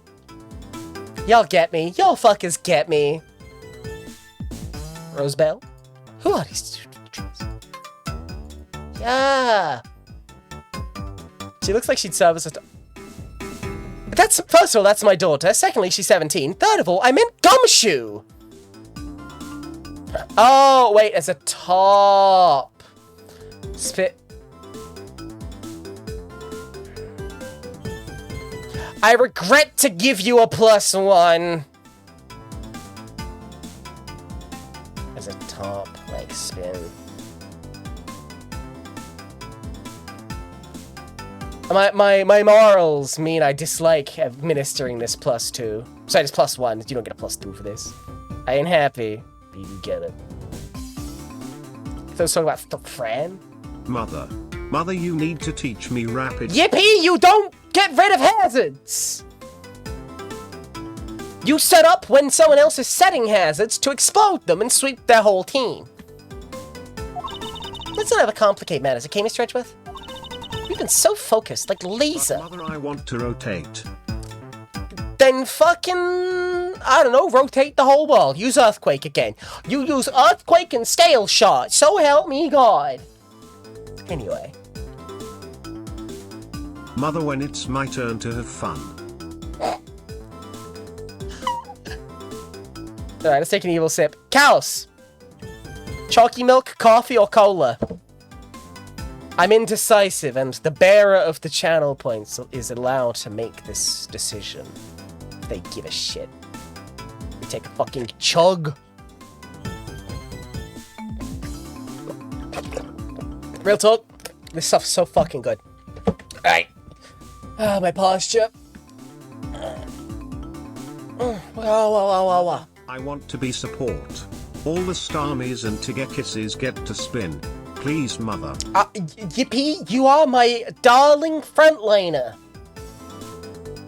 With your Terra Steel coverage and your Iron Head, I love you. You can make things flinch by giving them a donk. Anyway, we've been laser focused, only on what seems strange and out of place. It's no wonder nothing's clicked. We haven't unlocked anything yet. But if we think things through, calmly, the answer should come to us. Okay. That's the sort of thing I say to myself when I'm practicing how to unlock padlocks, you know. That is something that I hope practice doesn't make perfect for your sake. Yay! It looks like you're back to your straight-laced self again. Okay, I've never been straight in my life. Hey, Mr. Edgeworth, I'm back, sir. Yes, I can see that. Good work, detective. Looks like you can use that fireplace like a door, sir. You alright, Gummy? I'm okay. It's just a bit of ash and dust. And I slap my nuts. You know, real talk. Waking up to ash and dust. There's a line that I just can't remember. That's like, what, like, sweat my it's slap my nuts. Don't at me. The line is slap my nuts.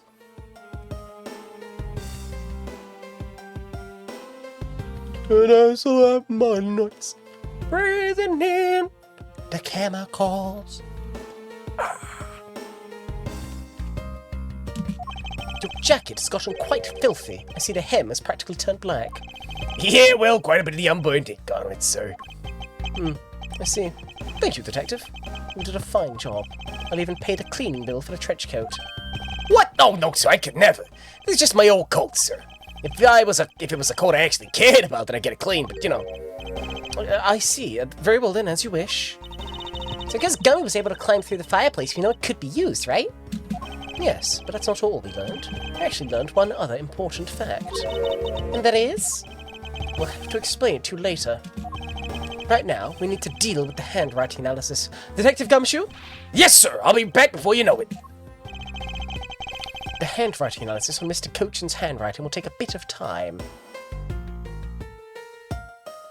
No, my what? No, okay, so it's this fun fucking, I think it's like an Imagine Dragons song, where it's like, I'm waking up to ash and dust, I blank my blank, and I wipe my brow, and I sweat my rust. And the shitposters on the internet have got it lodged in my brain, because they replaced the fucking sweat my rust line with slap my nuts. So jot that down. Don't jot that down. Strike that from the court record. We don't slap nuts in court. We throw coffee and use whips and spells. Recorded. Fuck! Let us go and wait in Theatrum Not Neutralis, along with Agent Lang and Agent Shi-Na. To be continued. Woo! Middle, the Atkarasu's Troy Density. I think we're at the... God. We're in section 4 of fucking 7. Oh my god. We'll do that to the nuts. Nico, don't go slapping nuts. God, this game fucking... Would anyone begrudge me if I, All the Starmies and Tigekisses get to slap nuts. Can I do that at least, mother? I don't think they do that. I don't think they do that, Yippee. I don't think they do that, my wonderful daughter Yippee the Garchomp. No. Anyway, would anyone begrudge me if I, okay, so... I gotta let you know the kind of woman I am. And what I mean by that...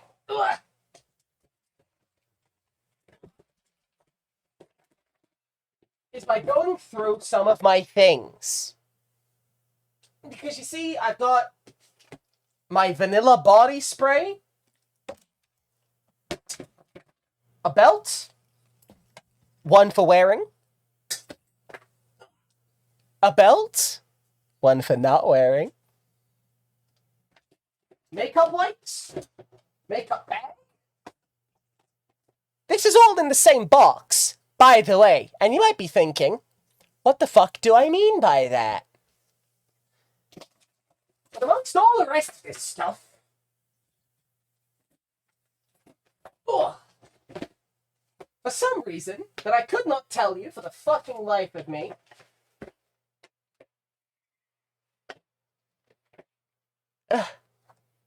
strange arranged matches. Why do I have them like that? Anyway, the last thing in here is a bottle of rum. like a whole bottle of rum.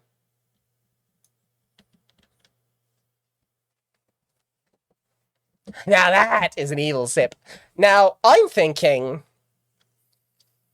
I'm suffering tonight, right, gang?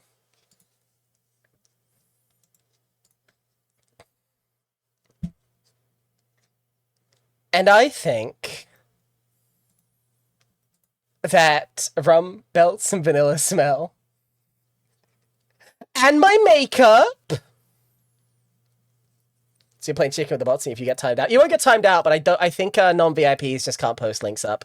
I need to find a way to allow clips of the channel.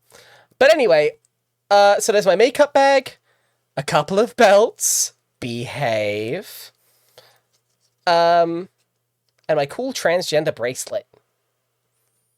Why am I suffering? Because this case is bad. Because this case is bad. This case is really long. I have been doing this case for my last... What? Behave? Behave what? For the last 3 streams, and we have only just... Why would one behave from belts? Now, are you actually asking? Because I can tell you. Do I still know how to do it? How to make it do the snap? Oh, I can't make it do the snap. I'm out of practice. Hang on, where's it? There we go, baby! Let's go! Anyway.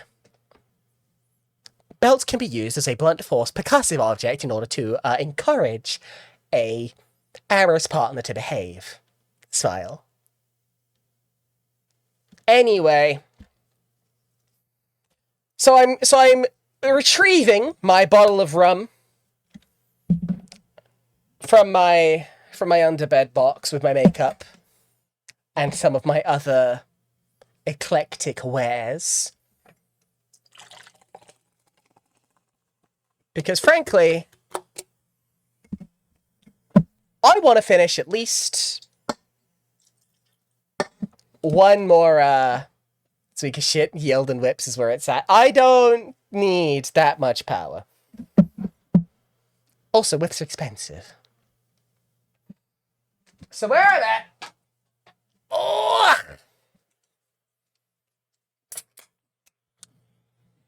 Is I don't think I can get through the rest of this case completely sober. At least not tonight. So I am applying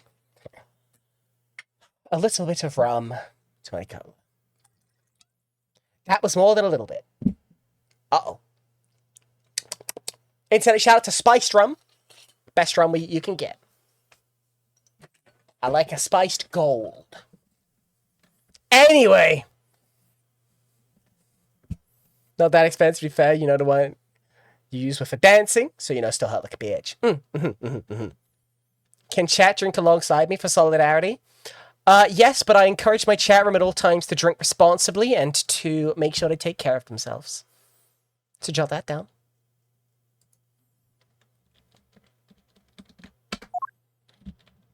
Oh, fuck, it's the whole goddamn goon squad.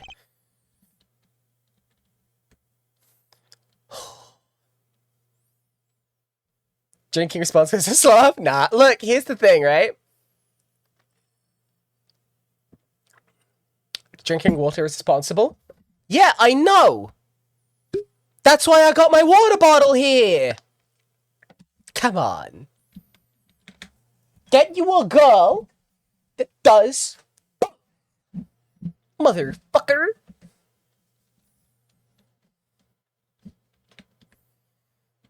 You know what? Yeah, indeed. We take a sip. Alright, chat room, bat room, Holiday Inn. Oh, that's some good fucking rum, actually. Where is my sip of rum? Oh, you can have some, Yippee. Absolutely. You're a fully evolved Pokemon. You can have a drink. You know, I don't know if everyone was here for the Nuzlocke tournament, but one of my favorite little personal anecdotes I share because it reveals my sweeter side is when I was very small, I got very sad that you could only give Pokemon lemonade and soda pop when they were injured, because I just wanted to give them to my Pokemon because it'd be nice to do. And I was like genuinely so sad. I'm like tearing up now thinking about it. I die for my goddamn Pokemon. In a heartbeat. Whereas the TTS with Yippee is a trap that's a draining your points, so you can't get to 2,000 points to stretch and sip. Well, you can always gather more points by tuning in, supporting the stream, and just hanging out. That's the scam. That's the grift.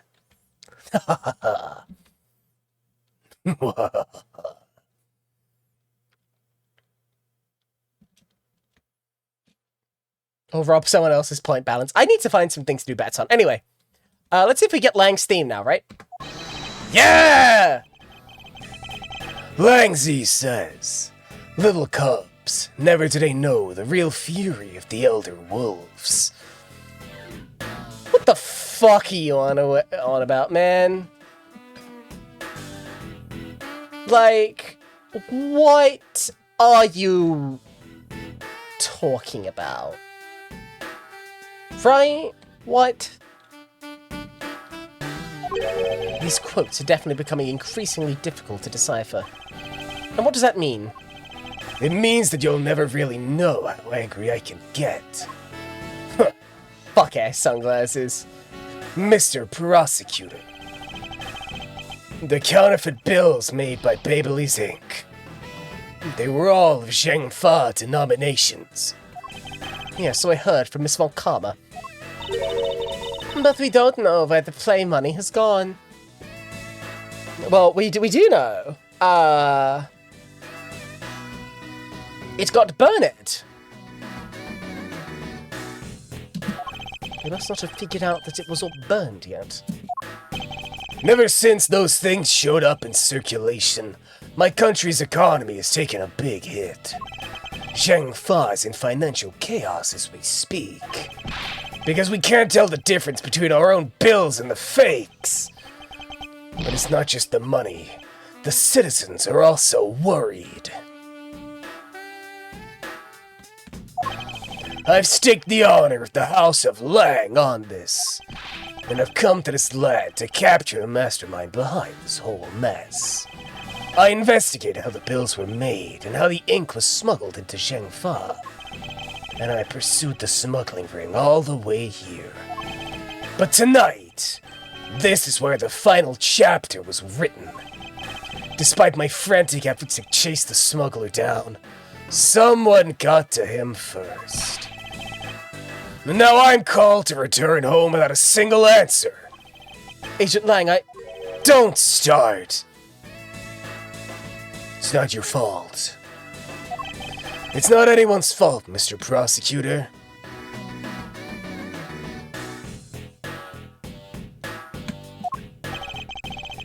Ambassador Alba, I'm sorry for all the trouble tonight.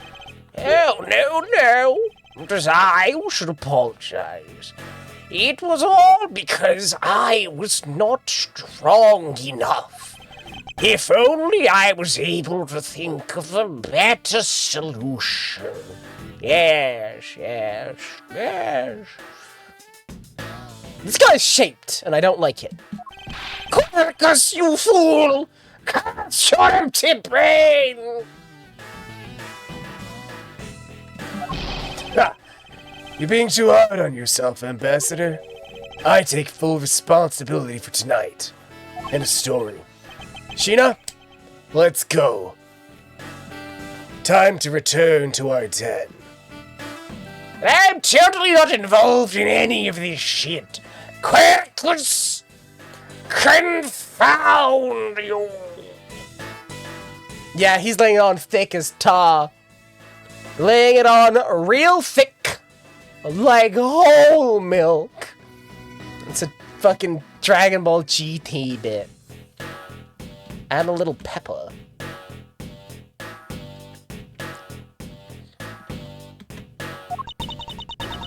Yes. I don't like to admit it, but there's not much else for us to do but go home as well. Agent Lang! Hold it! You, Wolfman Secretary Lady, hold it! Objection, pal! I'm so thrilled for... Objection, pal! I like how the secretary managed to get away. Smiles. Detective Gumshoe, have you got the results of the handwriting analysis already? Yep, and that note was definitely written by Mr. Cochin, sir. Just as I thought. Good work, Detective. Hey, Mr. Prosecutor. How long do you intend to hold us up for? Sorry to have made you wait, but I believe that now everyone is finally here. Agent Shi-Na, I'd like to ask you something if you don't mind. Yes? How exactly did you fail to see the Yatagarasu when you were in the neighboring room to where Mr. Cochin was killed? I'd like you to explain that to us. Richard Gumshoe. That is... We use his full name with the utmost fucking respect when my man is cooking like this, Beatrice. That is Richard Nicholas Gumshoe. And don't you forget it for a second.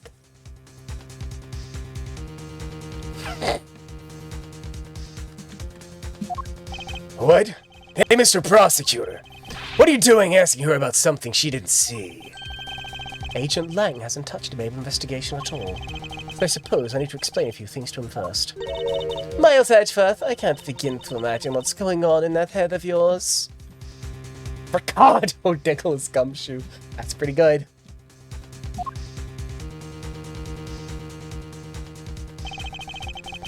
The only thing going on in my head is the pursuit of the truth.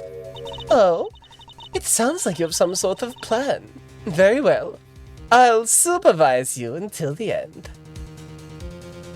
You have to commit sideways to a toe, but is all you having a lay down? Big stretch? Alright, let's go. Is she seriously going to treat me as a subordinate for the rest of the day? You're not trying to pick a fight with my subordinate on some flimsy gas, are you? I'm not trying to pick a fight. And the evidence is hardly flimsy, as you will see. Oh, please do the duo pose. Oh, hell yeah, that's fucking cool as fuck, baby. Alright, I'm gonna take a sippy sip of my boozy beverage.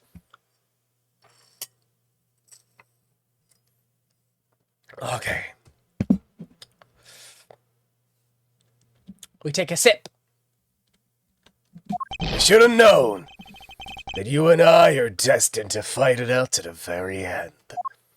It would appear that way. I love that whack-ass duo posing. Like, it's really cool. Well, I'll prove her innocence. So let's see what you've got, Prosecutor Edgeworth. With pleasure. For my opening argument, I'll discuss the Atagarasu that appeared in Babel, and establish exactly who it was that Kay saw. Make sure the bottle's hips aren't showing when I drink. Don't worry. It'll be Twitch compliant. Agent Lang, I assume you've been briefed on Kay's testimony? You mean the suspicious person in a coat that she saw? That's right, that person is one of the keys to solving this case. The person who pretended to be the Yatagarasu. Pretended? And what do you mean by that? I'll get to that in a second. But first I want to review what Kay's mystery person did. Kay, if you could please explain for us what the person you were chasing did. Okay, you got it. I first spotted the suspicious person near the open-air stage on the Babel East side. I called out to the person, but as soon as I did, that person ran off. I thought it was rather suspicious, so I immediately gave chase. For the sake of argument, let's call the suspicious person the Yatagarasu.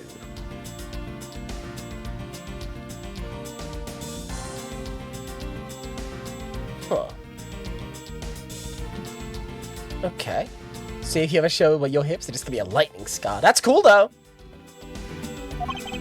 Now please, tell us what happened when you chased the Yatagarasu up to the 3rd floor. Can do! Okay. I chased the Yatagarasu all the way up to the 3rd floor at the Babelese embassy. It was a pretty straight chase down the hallway until the sudden turn. The Yatagarasu disappeared around the corner, so I did my best to catch up.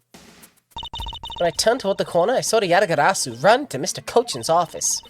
I gave chase and ran into the room. But when I entered the room, it was pitch black. I couldn't see a thing. I felt something on the ground next to my foot, so I turned on the light, but then... Ah! Who's there? By the time I turned on the lights, the Yatagarasu had disappeared.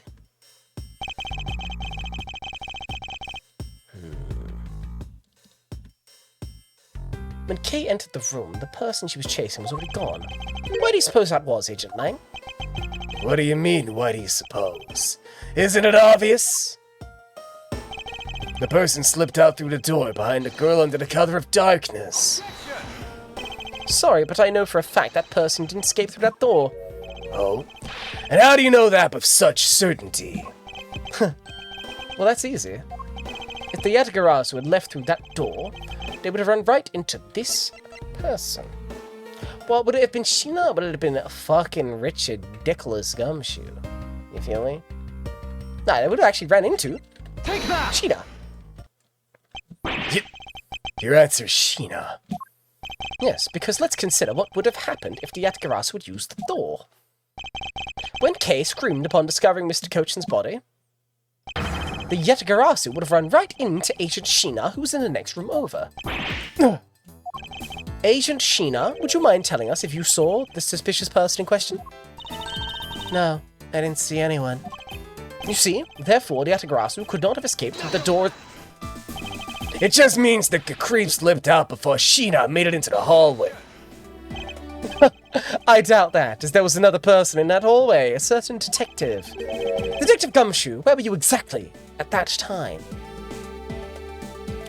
Hey, can I say, it's actually kind of satisfying to see Edgeworth, like, on the attack, prosecuting, and not knowing he's gonna lose because we're like, the pro-tags against him. You feel me?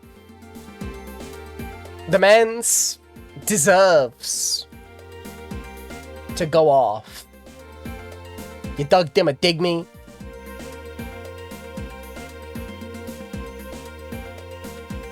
Okay.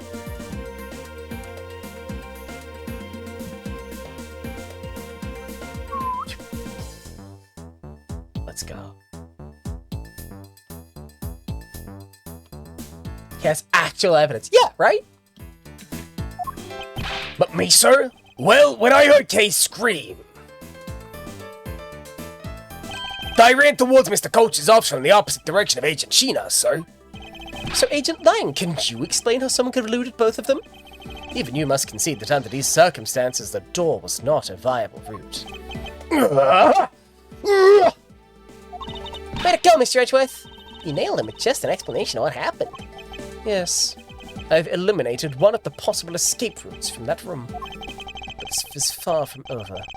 I need to make Agent Lang aware as well of yet another possible escape route Yatagarasu could have taken. I feel bad for my man. Like, we are about to prove that his beloved, like, his bestie was like, you know, I don't know.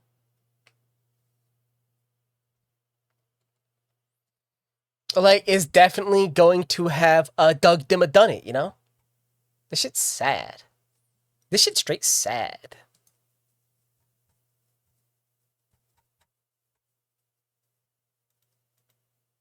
Alright. Fucking shall we?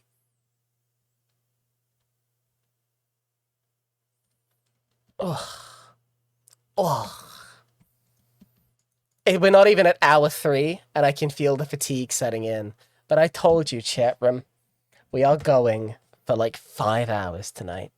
I'm done with this fuck-ass cat. You know what? Even if I do pull the successful 5 hours, there's still gonna be like another stream or 2 of this fuck-ass case.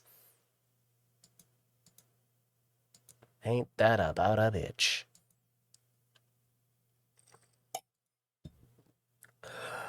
Save me rum and coke. I get it.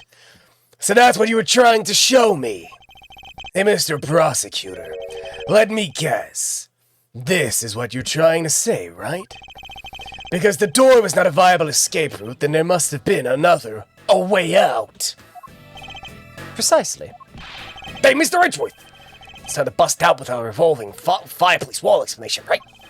No, not quite yet. Huh? But why? I thought this would be the perfect time. The revolving wall on the Baby's side is known only to 4 people. If we use this information unwisely, the truth may escape us in the end. What's of all the whispering over there? Scared I'll figure out your tactics? Yes. Very scared. Huh. Nothing of the sort, Agent Lang. Come, let's continue where we left off. That smug, haughty attitude of yours. You really rub me the wrong way. You know that? Well, no matter. I figured you out already anyway. The only other possible escape route besides the door is the room's lone window. And since an eerie picture of said escape route exists, are you saying that this photo captures the movement of the Yatagarasu's escape? Well, no. I guess Detective Bad must have filled him in on this photo. I have to admit that at first I thought the window to be a possible escape route as well. However, I now know that to be impossible. Now I realize you may not know this, but humans can't fly. Scared I'll figure out your future tactics, the uprising for the Sony PlayStation 2. Why don't you just show me your memory card and we'll see how much of a gamer you really are, Mr. Prosecutor. Are you scared the game won't boot and you'll just be stuck zooming into those fucking weird-ass PS2 pillars? Objection, Red Bull. Sustained. Explain what you mean. Nico art.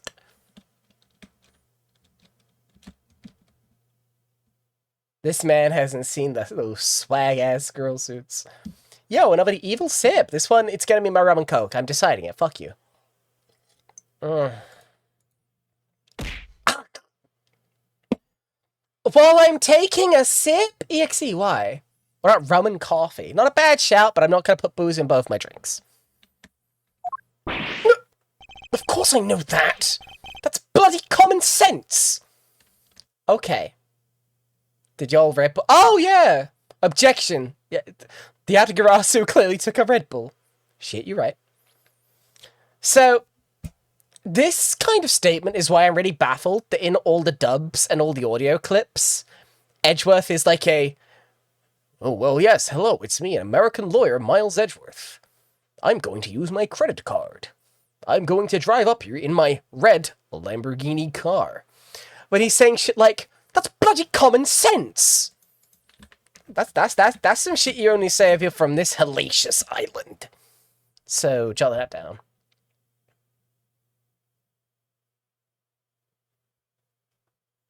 Ugh. Oi, oi, oi.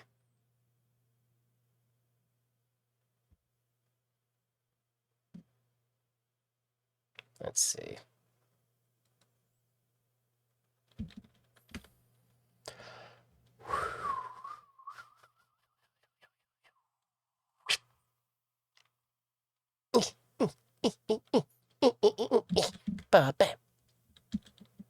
Let's go. He's half American, half British.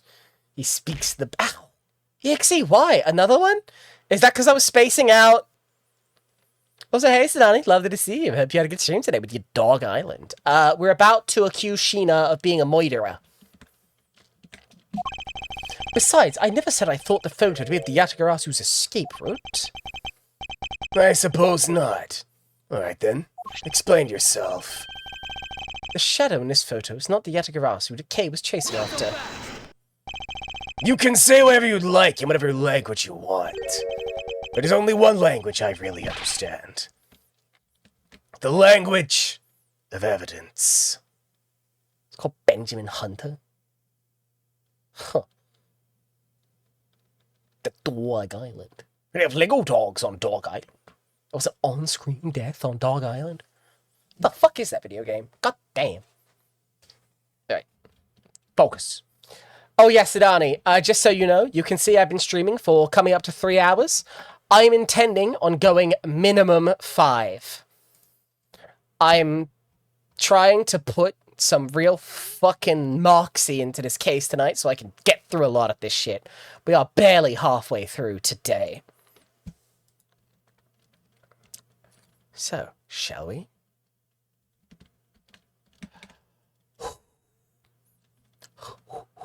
I take a little bite of my noodles that have gone cold, because I'm an animal. Wow.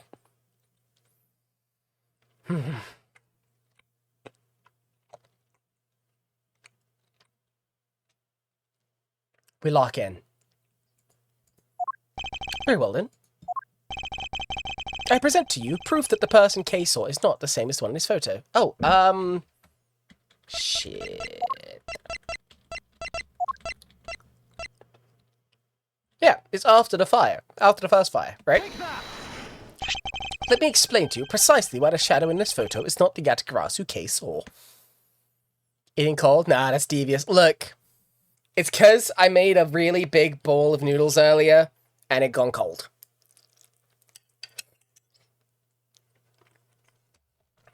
I'm an animal, I'm sorry.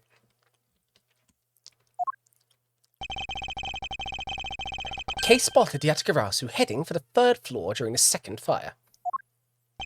However, the photo in question was taken just after the 1st fire. Yeah, way to go! That's twice you've bit him in the butt now. We're not done yet. You still have to explain what that shadow is. Then heated up like an old vampire.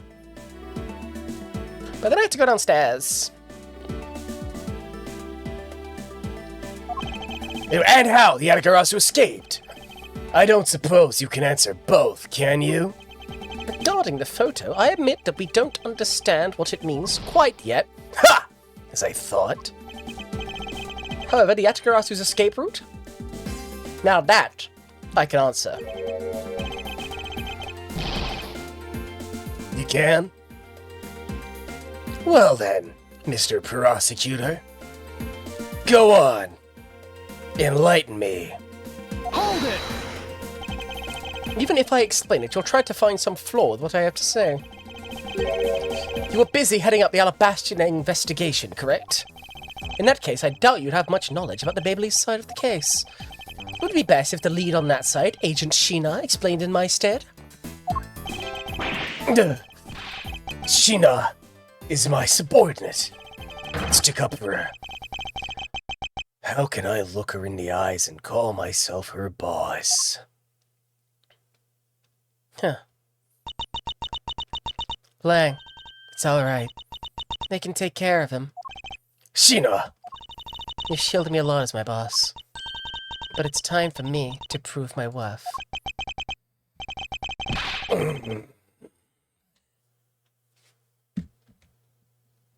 One moment.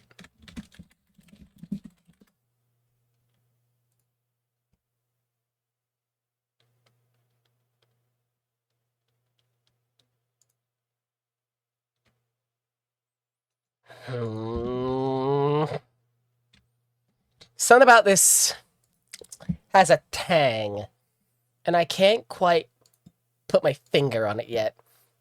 The Wheel of Fate is turning. Rebel 1. Action. Finally, it's down to just Agent Shi-Na and myself. This is where the battle really begins. Now then, what is it you'd like to ask? Let's see. Did you do it? Why don't we start with your movements inside the Babyliss embassy? Humma, humma, humma.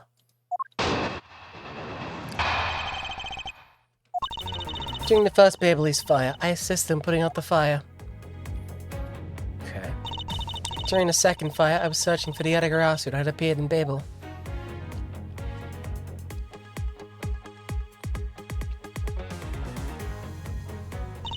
While I was searching, I heard a scream coming from the next room over. Although I was in the next room, I was unable to catch a glimpse of the Yatagarasu. To be honest, I'm actually very skeptical that the girl's Yatagarasu even exists.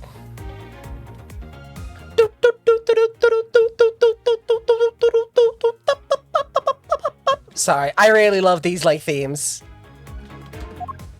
Okay. Okay. But, that's all I have to say. But I'm not lying when I say I saw the suspicious person run into Mr. Cochin's office. Like I said earlier, I have no intention of retracting my testimony. Good. This fuck-ass smile.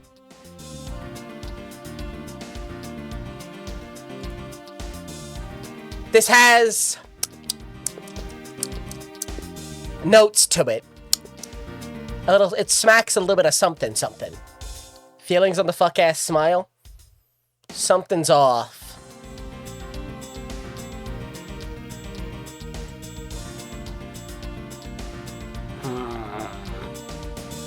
She ain't grinning. Like, true. Has some tang powder residue to it, yeah. More like no. Let's just keep rolling it. But know that my brain is like on some far-fetched bullshit, but we'll return later on. Go, has that bowl cut? I mean, hey, like someone who's this much of an awful person, I would definitely kiss on the mouth. But that's besides the point. Just to confirm, did you have a partner when you were on your investigation? No, I moved alone. In that case, you have no one to corroborate your alibi. Is that correct? Are you calling her sus? Because she was in a room by herself? How pathetic. And it wasn't when Agent Shi-Na tried to arrest Kay under the same rationale? Hey!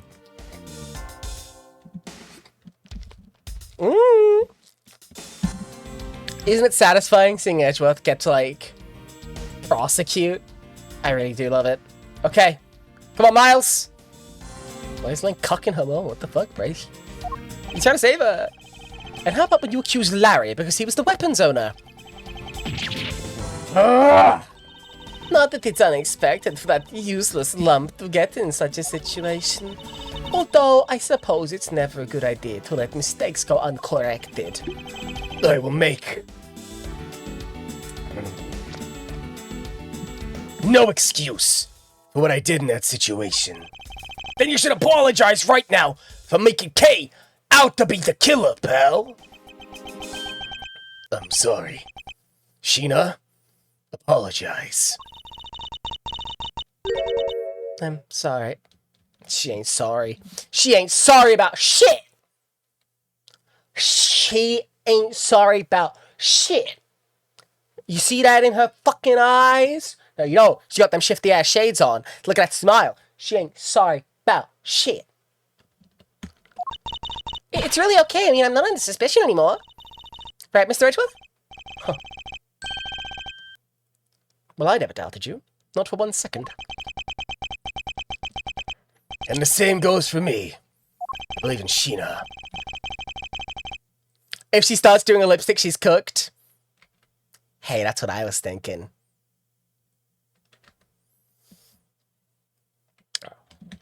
since he's worth your trust.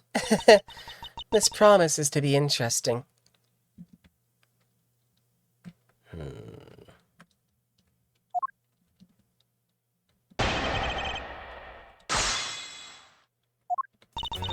During the first Babyliss fire, I assist in putting out the fire.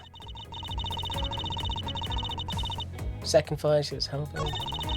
I was searching, I heard a scream coming from the next room over. Although I was in the next room, I was unable to catch a glimpse of the Yatagarasu. I think now might be when we drop it. How could you not catch a glimpse? Cause it's you, bitch.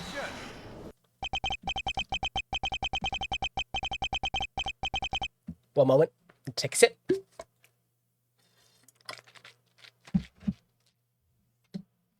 I don't think Edgeworth likes fancy bread. I think Edgeworth takes like brioche.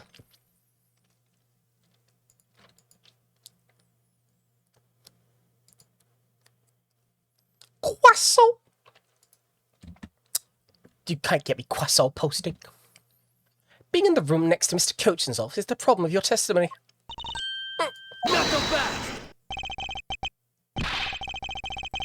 Mr. Prosecutor, I don't see what problem you're talking about at all. Agent Lang, do you recall the secret we discovered about the Alabastian office fireplace? Huh? Oh, you mean how it connects the office with the room next door? What about it? Well, Alabast isn't the only country with secret connecting fireplaces. What?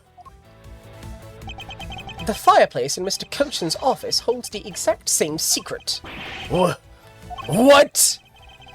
The Yatagarasu didn't escape through the door to the room or the window. The escape route was through the revolving fireplace wall and into the next room over. Now do you see?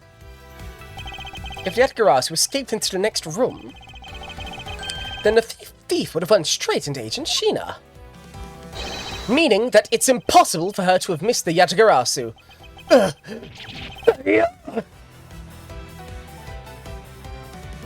Oh, we're getting his ass! What is the meaning of their smiles? Well, would you care to explain, Agent Shi-Na? How you managed to completely miss the fleeing Yatagarasu, or shall I? Your claim that you were in the next room was a lie all along, wasn't it?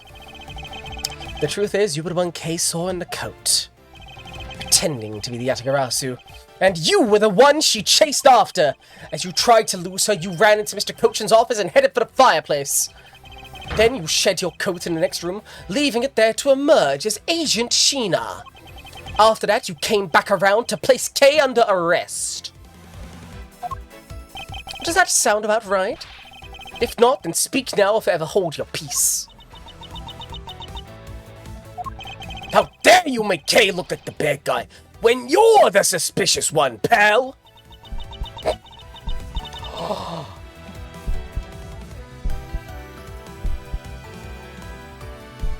Oh, it so is! Okay, yeah, fuck you, Callisto, you! I was thrown off by your fucking contact lenses! B, holding your hand, shaking your hand, goddamn, yep. Huh? Shi-Na?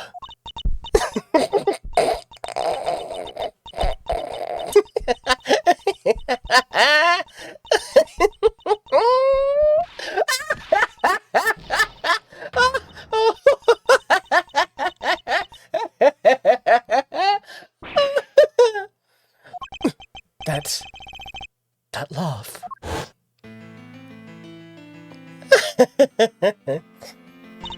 I remember this irritating laugh.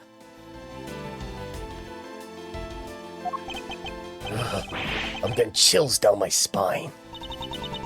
It can't be, but it has to be. Mother, she knows double team. Teach me double team. No. Yippee, we gotta lock in. Shi-Na, what's wrong with you? I'm sorry. It was so funny that I couldn't help but laugh. funny, you say? Yes, you would accuse me of being the Yatagarasu. The prosecutors of this country are also very strange. Do you think you can get away with this by simply laughing it off? I think I'm taking things too lightly. I think not. It's that prosecutor who is. Look, everything you said earlier is nothing more than speculation. The Yatagarasu fled through the fireplace. Do you have any proof to back up your claim? If you don't, then you haven't proven a thing regarding Yatagarasu's escape route. The tone of voice you're taking with me now has certainly changed. That's because it's been a while since I've had this much fun. She's kind of serving, though. Like, can we be, like, can we be honest with each other? Is this not kind of a serve?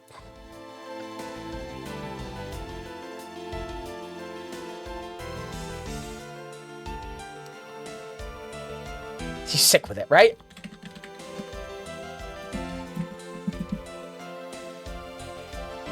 Okay.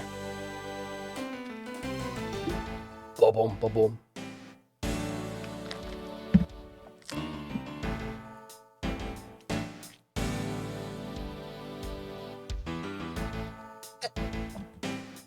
Okay. I think I'll let loose. Then we can have a real battle of wits. For an agent of Interpol to show me the true power of her mind. It is a great honor. Don't underestimate me. I'm not some foolish broad, you know. I know. And that's why I won't hold anything back as I answer your question. My, question?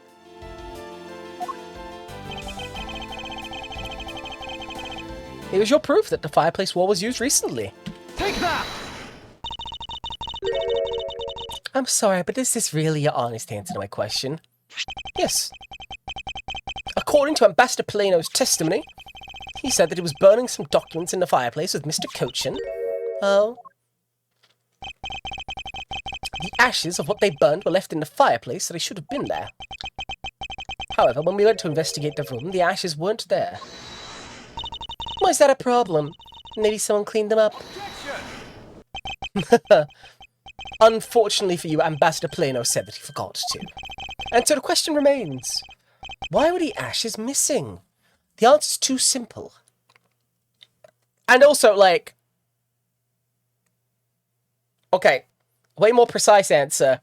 We could literally see a mark that should have only been left on that side of the wall was on the other side when we tested it earlier, which we have, like... witnesses too.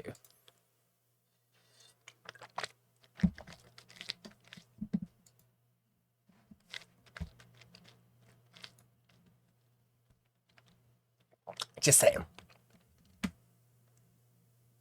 Ah,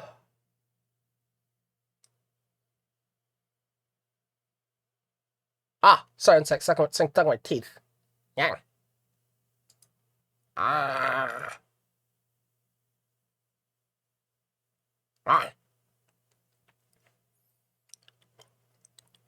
Okay. The answer's simple.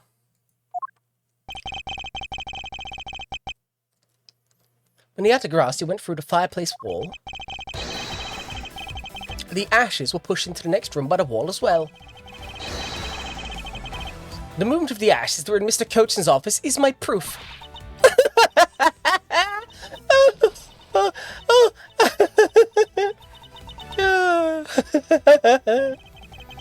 Just what's so funny? Ashes proof?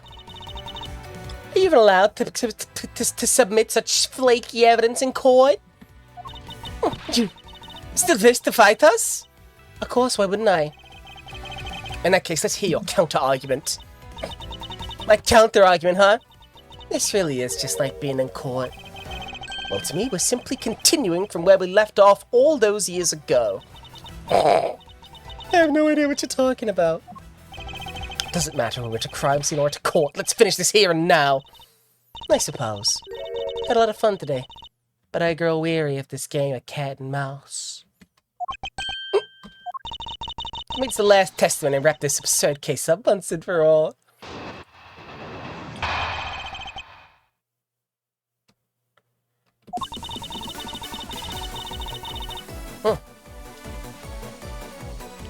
But Shi-Na's rebuttal will come after the break.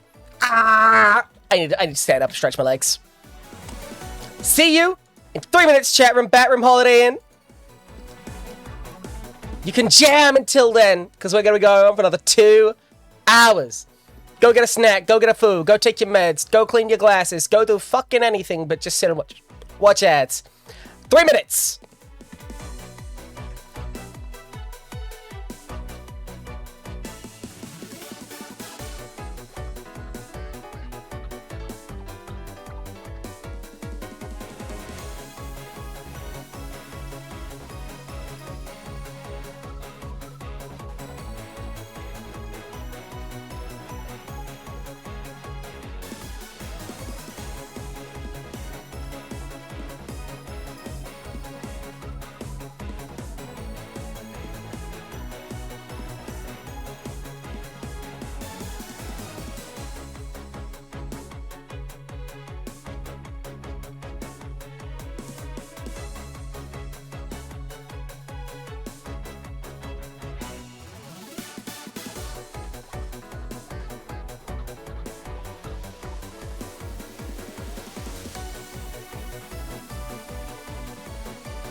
Mother is absent, I can now use those TNs I've been stockpiling.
What the fuck TMs is Yippee using? Hey! Hey! I've become a marketable Fugi. So help me God. Yeah, man, I'm back. What are you dorks up to? Huh? I gave her a TM for an earthquake. Ain't that good enough? I treat her well. I make her strong. She's back. HM caught. Oi. Gave her mud slap. You what? Look. Why? You know what? You know what? Do you want to see the power I have, chat room? I can put it back in the bowl.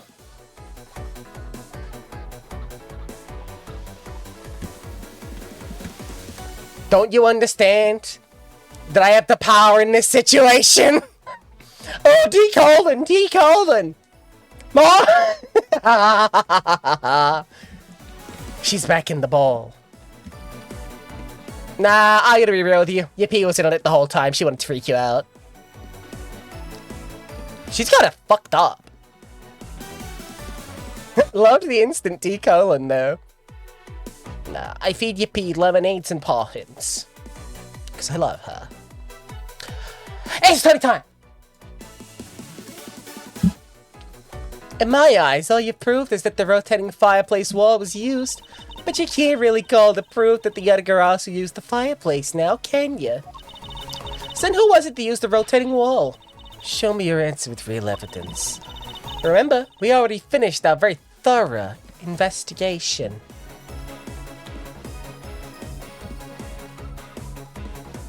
Oh, we're cooking.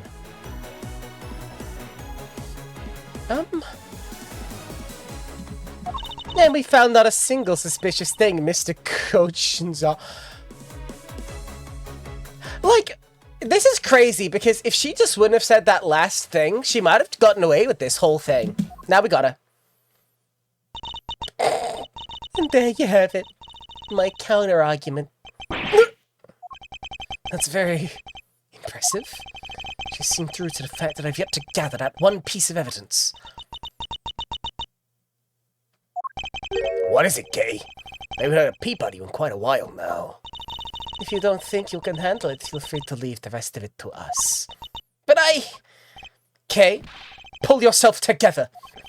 You are the true heir to the Yatagarasu name, are you not? If you want to steal the truth, then you must never take your eyes off of it. Oh, hey, this is actually kind of cool. You know, if I didn't know that there was 3 full sections left in this case, this would be a really cool, like, ending of a case, right? Shame that I know better. Smiles.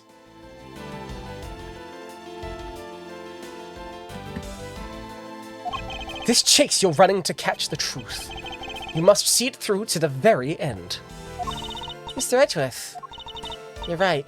I'll see this through to the end. So you go get it for me, Mr. Edgeworth. With pleasure. Looks like a lack of evidence has left you wide open, doesn't it? Do you think the protagonists in this game just mix up their opponents by pretending to be surprised? I think that's something Edgeworth would do. I think Phoenix is always that flabbergasted, and it actually bothered us in some of the games, where someone would basically go, oh, but what if I fell down the chimney, and I slipped and fell and got my fingerprints onto the murder weapon, and I forgot that I hated the guy my whole life, huh? And Phoenix would go, I didn't consider that.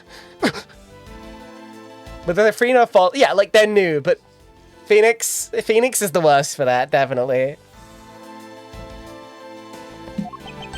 Shi-Na, please, show me you're someone I can trust. Don't worry. This will be the deciding match. You'll see. I'm truly sorry, Agent Lang, but I simply can't allow her to escape me again. Very well then, Agent Shi-Na. Shall we begin? I'm ready whenever you are. Wasn't Phoenix like... So here's the thing. Phoenix was fired and became Hobo, but secretly he was working on fixing the whole justice system, but in secret. Phoenix, when he was Hobo, was actually his highest power level. Anyway, this one's actually really easy.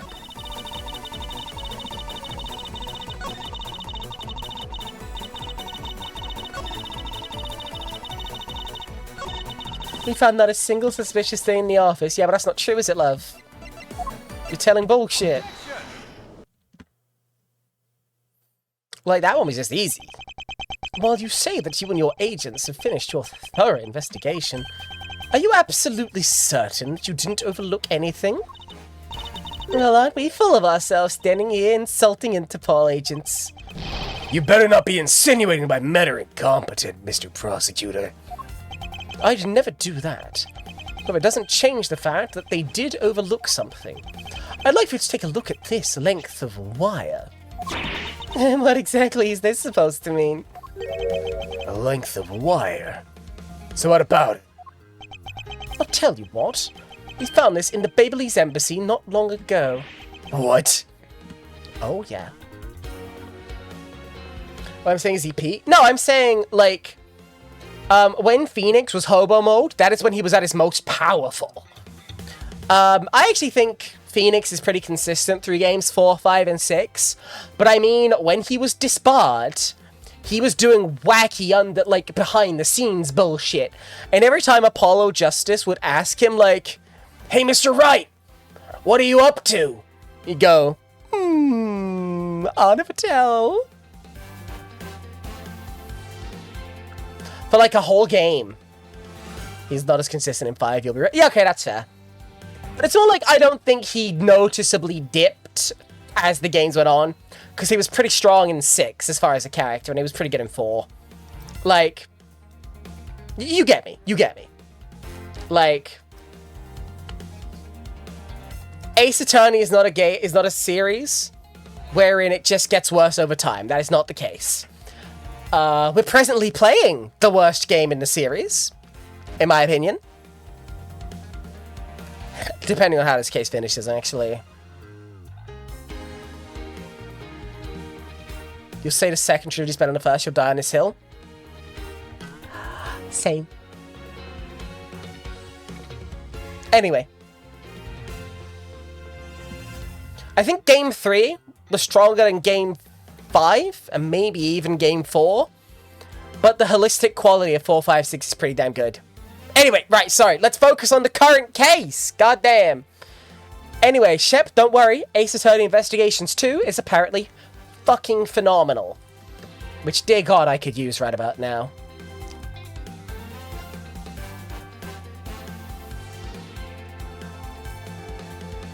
Wow! Wow, wow, wow, wow, wow, wow, wow, wow, wow.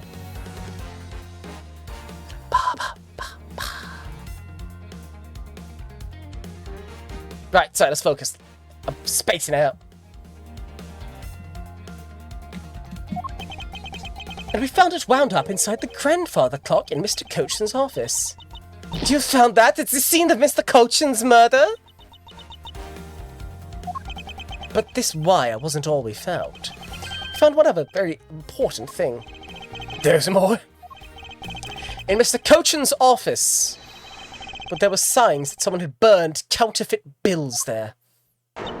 Eh? What in the... Yeah. She was gonna pull a gun.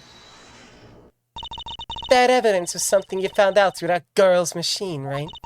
So what if it was? Ah, that's what I thought. But unfortunately for you, a recreation made by a machine is hardly concrete proof. Among the ashes you found in that room, did you happen to find any counterfeit bills? No. You see, so there was nothing in that office. Nothing you can call evidence, anyway. Objection!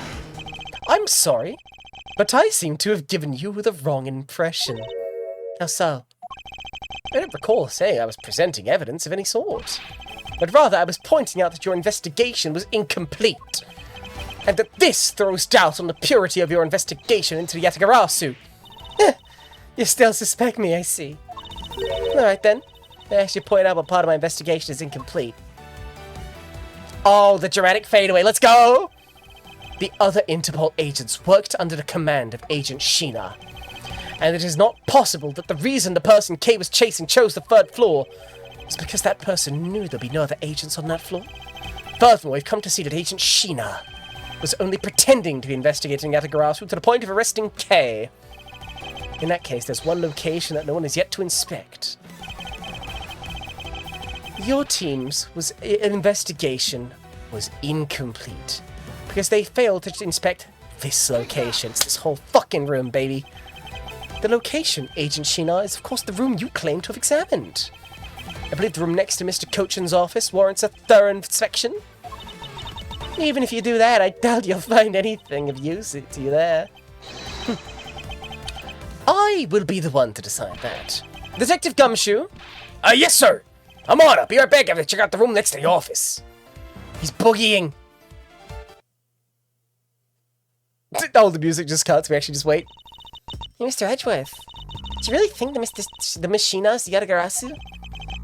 Yes. If my logic is sound, I believe she is. We fucking got her on the ropes. I am telling you this. We just can't give up now.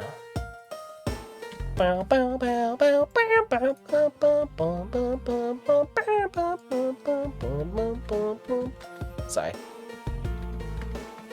My brain is so big.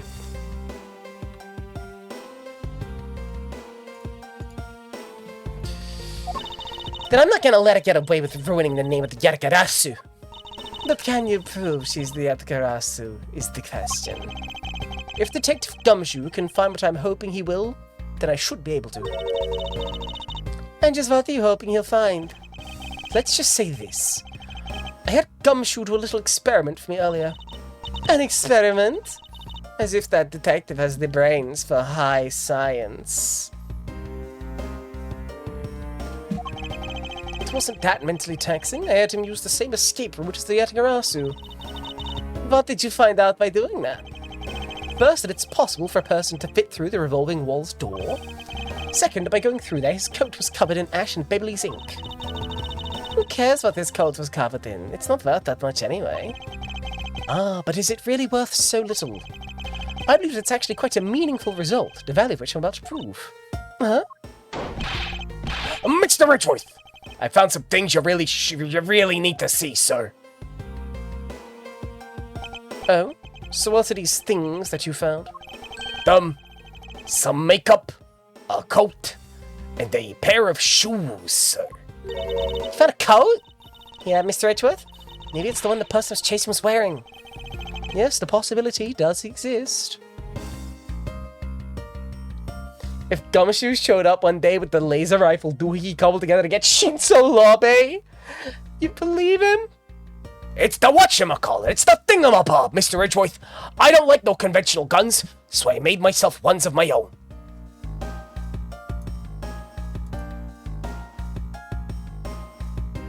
Oh, jeez, oh gosh.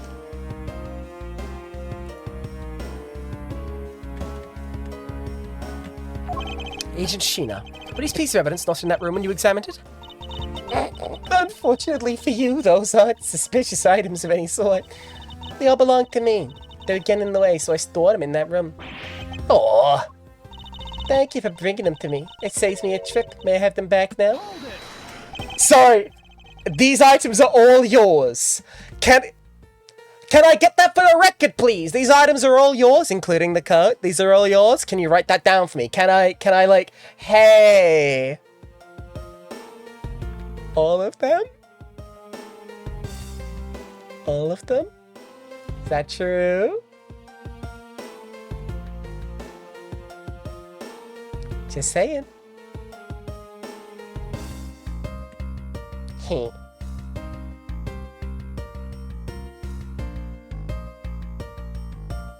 Just saying. These items are incredibly significant. I request to be allowed to examine them. They're my personal belongings, so you have no right to touch them without my permission. Objection! I wish to examine them for the sake of the investigation. But if you wish to deny us access to them, Agent Lang, let's hear your opinion on this. I say let him look at your stuff, Shi-Na. Lang?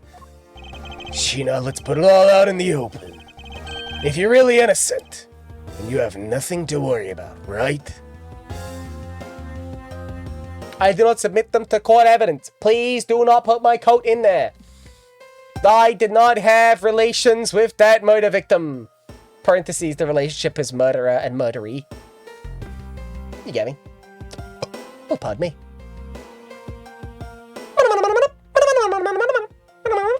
You get me? Let's go. I guess so. Alright, go ahead and examine whatever you like. After all, I've got nothing to hide. Good. Let us begin. So which of Agent Shi-Na's belongings are you going to examine? Which are you going to examine, sir? I just need to, you see, Agent Lang, Agent Lang, it's absolutely crucial.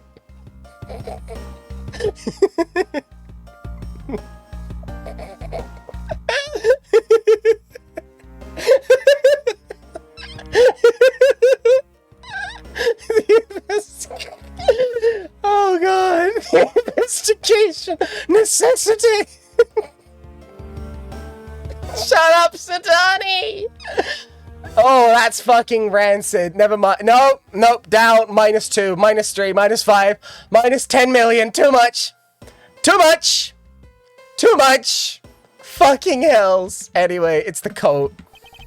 It's the fucking coat. No, here's the thing, right? Feet. True. That was your bottom image because the left. Oh my god, that looked like it was just part of it. Anyway, here's the thing, right? Of all of the kinks I make fun of on stream, the foot fetish is one that just isn't mine. But every time I see this kind of thing come up, I think of two things. I think of the fucking Doge images with the fucking... It's highly crucial, man. And I think of Male V in Cyberpunk 2077 telling Panam to take her shoes off. It's just fucking hysterical for me on principle. Let's examine the coat. Yes, sir! It appears you might have stained your coat rather badly. Agent Shi-Na. The other Garasu, the case was wearing a coat. And I'm beginning to wonder if this stain wasn't created when you went through the fireplace. No, you have it wrong. That soot probably got on my coat when I was helping the police put out the fire. What about this dark substance around the hem of your coat? Oh, I didn't realize that the hem was that dirty. I'm sure it's just some water mixed with soot from when I was helping with the fire. Think so? You think you can get away with such a transparent lie? Yeah, don't lie to us, pal. This is the same pen of dirt that got on my coat when I went through the fireplace. Your words ring hollow in the absence of evidence, you know.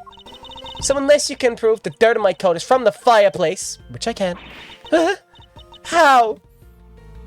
Sorry, that's actually... I know I keep saying this. That's incredibly fucking satisfying from an Ace Attorney case, right? If you can even prove that I can.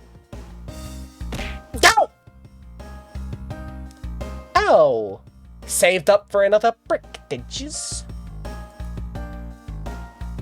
I see how it is. Okay.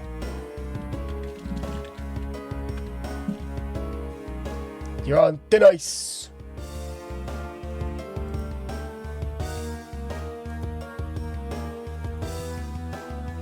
Only because you love me as a friend. Ow.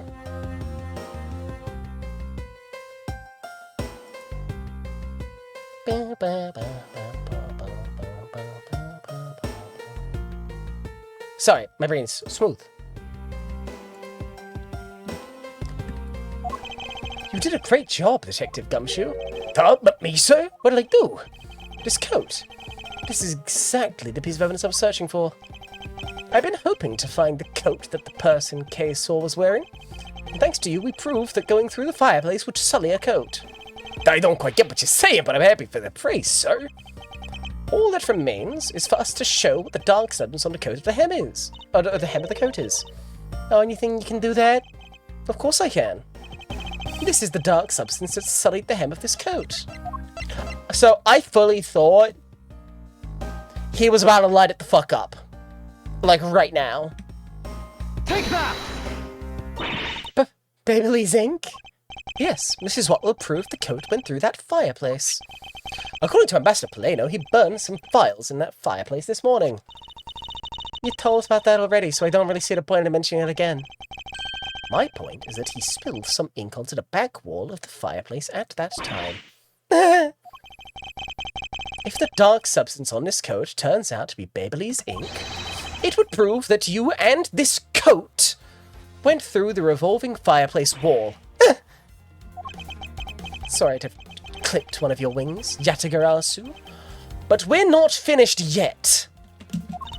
But you have no way of proving whether or not this is Babyliss ink on the coat hem. Oh, but I do. I intend to show that it is ink in a few seconds. How? How, you ask? Well, since you don't seem to know, allow me to show you. Oh, come on! Do it! Do it! This is how I'll prove that the dark substance on the coat is Babyliss ink. Burn the fucking coat. We'll find out whether it's Babyliss ink or not by lighting it on fire. That's how you get to prove it's Babyliss ink? Yes. If you could please cut a section of the dark stained area for me, I'd appreciate it. Because I will show you here and now what the dark substance is. Shi-Na, sorry to do this, but I'm gonna have to cut off a bit of your coat. Go ahead, I wasn't planning to wear it anymore anyway. Now then, if someone could loan me a lighter or something. Oh, I got some matches. I was carrying them with me so I can light smoke bombs. Have I told you guys that I fucking love my daughter, Kay Faraday?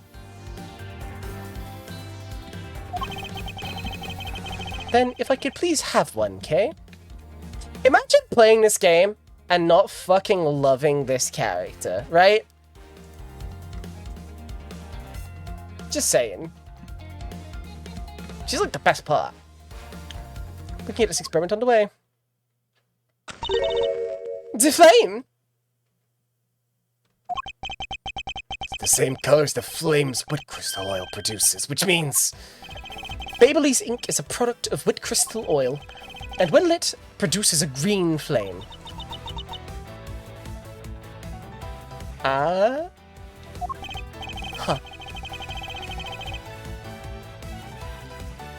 I believe the time has come to clip the Yatagarasu's other wing. Miss Shi-Na, you're the fake Yatagarasu! The one who killed my father! It's about time you came clean, Agent Shi-Na. Or should I say, Callisto you! Hey, Mr. Prosecutor, you're not serious, are you? Do I look like the joking type to you? Callisto you? Never heard that name before in my life. Is that the man of speaking? Not attitude. You haven't changed a bit in 7 years. You're the defense attorney that killed Mr. Faraday. Then you tried to frame me for it. Oh, really? You have proof? You insist that I'm just Callisto you woman, but you can't prove it. If you have no proof, then I'm afraid you won't be able to lay a single finger on me. The raven is a very unique bird. One that flies by the darkness of night. However, the light of dawn has arrived.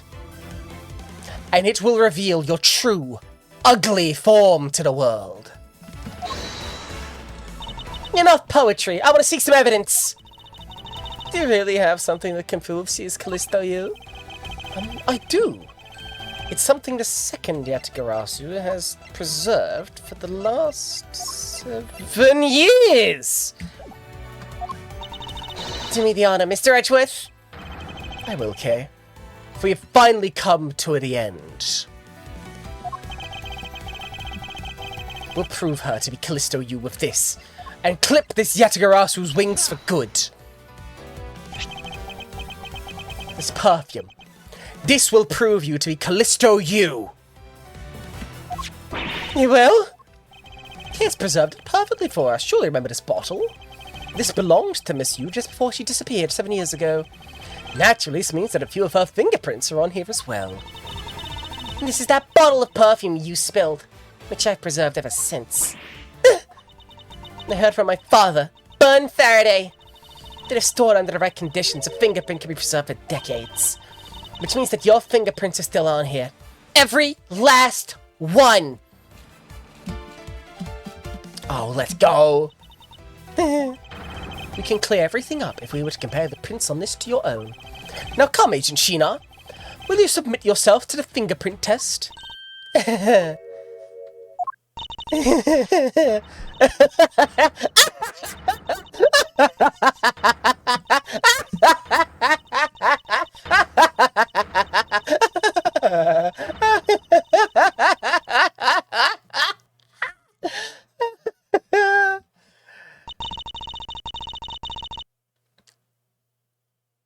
That is a that's a serve.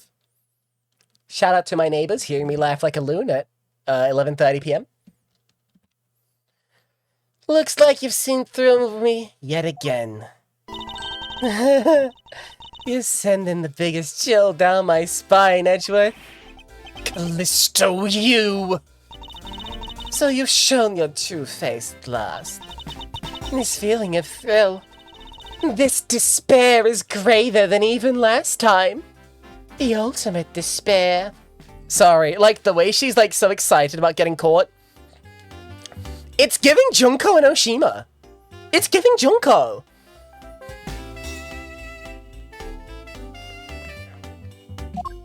Shi-Na, you're... Lang, I really enjoyed our days together.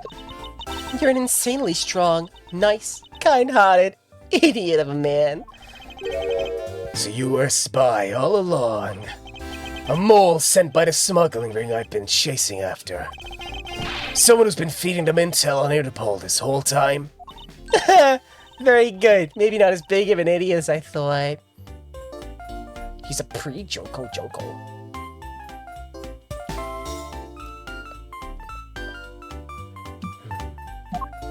Callisto, you! The one who killed my father 7 years ago! You're her, aren't you? The fake Yatagarasu! Yeah, that's right. Callisto, you. That's just one of my many names. But even that's just a facade.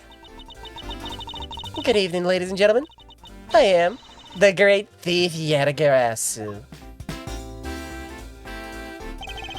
Callisto, you, this time you won't escape. But this is the end of the road for you. Now come along quietly. You know, you're not the only one left the strongest impression on... Sorry. You know, you're the one who left the strongest impression on me, Kay Faraday. And had you not used the Yatagarasu's gadgets, I might have never known who you were. But here you are, being a thorn in my side. Just like your father always was. Kay, don't! You! I'll never forgive you for what you did to my father! You really are just like him. Mr. Faraday, too, possessed such laughable honesty. Oh, fuck me! Uh-oh. Uh-oh. Uh-oh. Uh-oh. Uh-oh. Kay! Oh! You let Kay go right now, pal. You despicable. Becoming you filthy... You think I'm a fake, don't you? Well, unfortunately for you, I'm the real Yatagarasu. But that's impossible. My father was the one who created Little Thief. Hey, that's right. The Yatagarasu has 3 legs. Do you know why that is? Why it has 3 legs? There are main reasons why the Yatagarasu will always be one step ahead. First, the Yatagarasu always knows the exact location of the target object. Second, the Yatagarasu always knows exactly how to disarm security systems. No, it can't be. Did you figure it out? Do you finally know the real identity of the Yatagarasu? The real identity of the Yatagarasu is... It's neither of them. It's neither Burn Faraday nor Callisto you.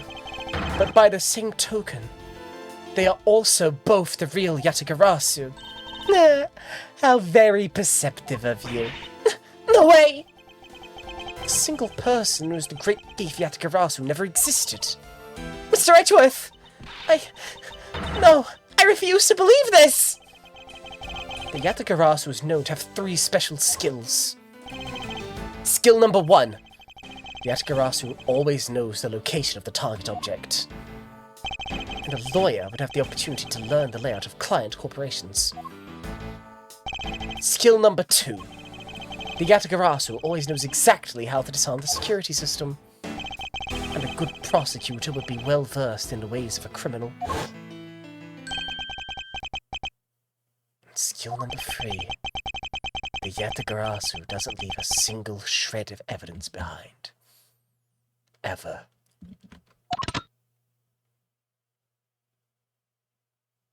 Doesn't leave a single shred of evidence behind. Let's fucking go! Detective Bad!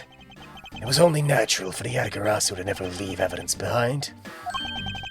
Because the lead detective on the case hid it all away. You're the 3rd member of the Yatagarasu! You.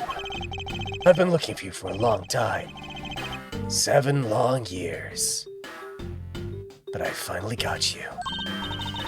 Why, Mr. Bad? Long time no see. What happened to us? We used to be such a great team. You were such a great team, why'd you kill my father 7 years ago? Why, indeed. It was nothing personal, really. He was just another person I had to kill.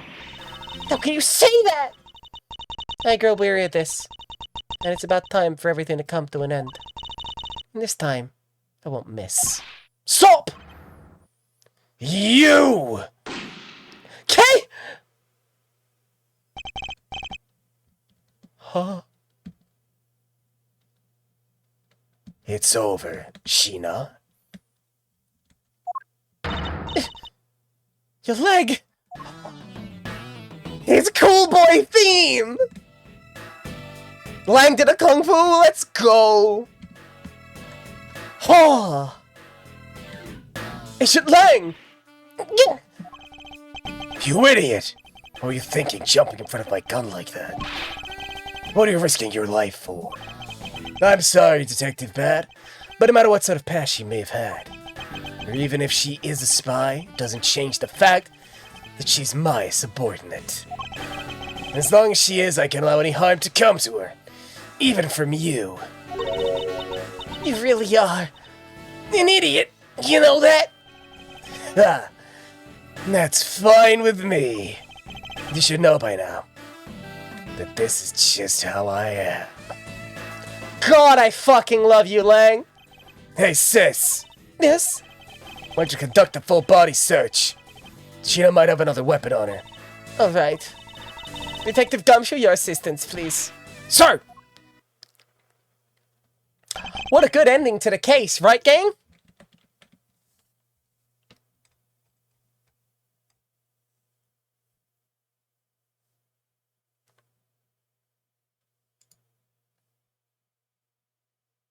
Excellent end. So, here's the thing, Nico, that we're making fun of.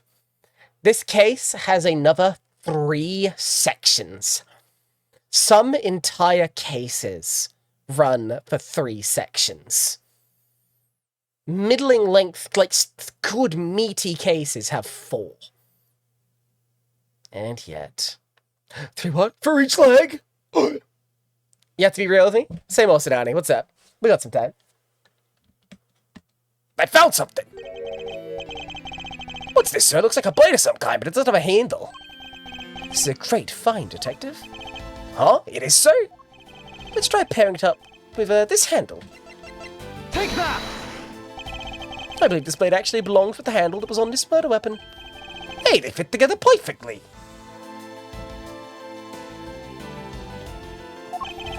This blade must have been taken from the crime scene when the knife handles were switched.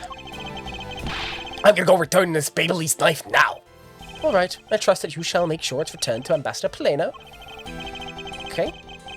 Go to Gumshoe. I believe this makes it perfectly clear who did it. Callisto, you! The only time the handles could have been switched is just after Cochin's murder. Which means that you must be Mr. Cochin's killer. You killed Mr. Cochin with the Alabastian knife. Oh, damn. Switched the handles, and then took the original blade of the Babyliss knife with you. Later, you allowed yourself to be spotted by Kay near the open-air stage.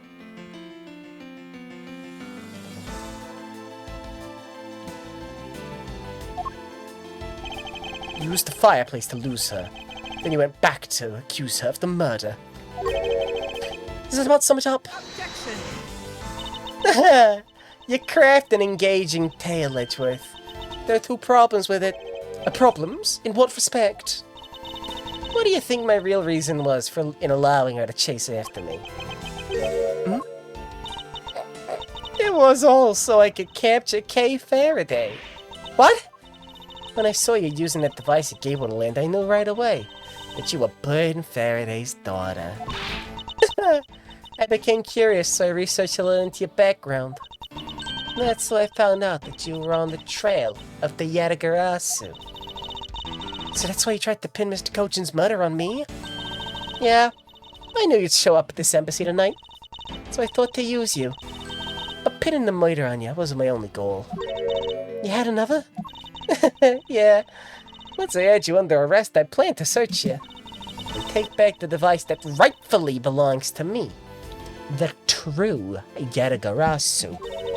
You gonna take little thief away from me? 7 years ago, it was thanks to that device that Faraday was able to infiltrate this place. But he stole more than he should have. I had a tough time recovering that precious key. Then the person who stole the Yatagarasu's key was Mr. Faraday. You. That incident 7 years ago. What was the catalyst behind it? In the eyes of the smuggling ring, the Yatagarasu was becoming a bit of a problem. It wasn't an especially pleasant assignment. Hey, actually, I know Sedani's on the way out, but real talk. I know I wanted to go for another extra hour, but this is actually such a good stopping point for a stream. The double bait and switch. This also is because I want some Jackie time to play some video games later on, you feel me? Don't worry about it.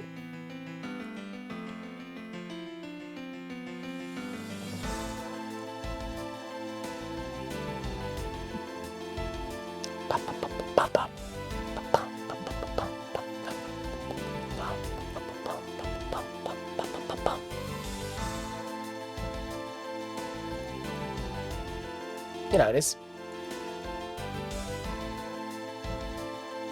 My brain's so soup. You thought I was the murderer? Oh, damn. Yeah, true. Then why? Why did you become a member of the Yatagarasu? Why? That is not why. I was destined to betray everyone from the very beginning. From the beginning? What's that supposed to mean? The person I take orders from hasn't changed. Even now.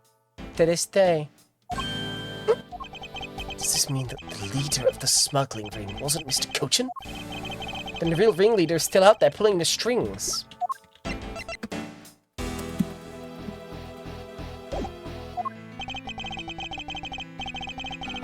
You done asking what you need to know? Because if so, we should probably get going. And you're going to tell me everything you did tonight. Do you understand, Shi-Na? I guess I should tell you then that I was the one who set the Babyliss embassy on fire. Why'd you do that? I suppose it was to destroy all evidence of the counterfeit bills. That was what the smuggling ring was trying to do. But then why set two fires? Sorry, but I can't tell you anything about the ring. It's your job to complete your investigation after all. I've had my fun. Now it's your turn to enjoy the ride. Wait! I mean, Miss Shi-Na. Yeah? When I fell to the floor earlier, these fell at my feet. What about them? They're such pretty hair sticks that I thought I should return them to you. You can have them. They're no use to me anymore. If you don't want them, you can just throw them away. No. I want to keep them. Suit yourself. Oh, that's right. I almost forgot. Edgeworth. What about the second problem I had with your story? I didn't kill anyone tonight. What? I'm not saying that as a sore loser. Think of it as a, hint, if you will. What a fucking serve! Her dick is enormous! Mr. Prosecutor, Yes, Agent Lang. mark my words. I'm not done here. And I'll be back. It's got nothing to do with duty or anything. Because this has become my personal case. I may have been shot, but I'll show you just how dangerous a wounded wolf can be. Let's take a sip of my coffee, shall we? His anger appears to have negated the sensation of pain in his injured leg.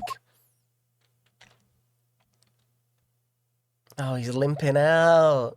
The slow walk.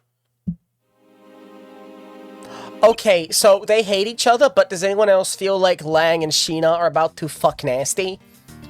Like in the back of the squad car?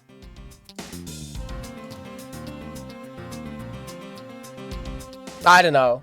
Yeah, they fuck it up. Absolutely. Yeah, baby, y'all get me. Yeah. Y'all get me. Y'all fucking get me. I knew I was among cultured individuals. Let's find you over, okay? I feel like I peered into her heart a little, you know? Oh, dang. And it's so cold and dark and incredibly lonely. The person who was giving her all these commands, the one who thought my father was a problem to be removed. That person is the real ringleader behind the smuggling ring. Now, Mr. Edgeworth, I have a favor to ask. Can you hold on to these hair sticks for me? They're really pretty, just like the ones they were selling for the Jammin' Ninja show. But until this case is over, I don't think I can look at them without being overcome. I understand. I'll take good care of them for you. There's a bit of soil stuck on the ends of these sticks. Uh-oh! Evidence. Shi-Na's bigger. Damn. Like a sexual sport handball. So, like, we can say, like, you just gotta find more ways to call people than twinks, Atlas. Diversify your portfolio. Okay. Oh, I guess it's that time already, huh? So it's midnight. The dawn of another day. Hey, Bobs! Thanks a bunch. You've done a lot for everyone over the years. Detective Bad, don't tell me today is the day. Yeah, it is. With this, I can retire in peace. It was down to the wire, and we almost didn't make it. But we did it. We solved everything. That's just it. We haven't solved shit. Like, that's not bad, but just like... we just gotta find the words of these things, like... femme fatale, maybe? Or even futch fatale, if you insist, with the bob. Even though it's not very butch at all, but like... the word twink is losing all meaning. And I refuse to let it. Because I need to get with some rockin' twinks. Yeah, it's really not, but like, Sedani, you've got to be with me on, like, we can't call Shi-Na a twink, right? Come on. Girl twink is a specific thing. You fucking sick of twink being like, yeah, y'all get me! We can't call Shi-Na a twink. Yes! Right, I'm gonna continue on with the case while you have your Greek symposium. The ringleader of the smuggling ring? You and the Yatagarasu were chasing after. The legend of the Yatagarasu is now over. Mr. Edgeworth had a bit of logic earlier. It was brilliant. I feel like I can leave it all in your hands. Counting on you. Is it really true, Uncle Bad? Also part of the Yatagarasu? As I said to you earlier, Kay, I'm truly sorry. I wanted nothing but a peaceful life for you. Uncle Bad? Hey, don't take it so seriously. It's all just one big joke, right? Unfortunately, it isn't. At least she knows a glitter bomb.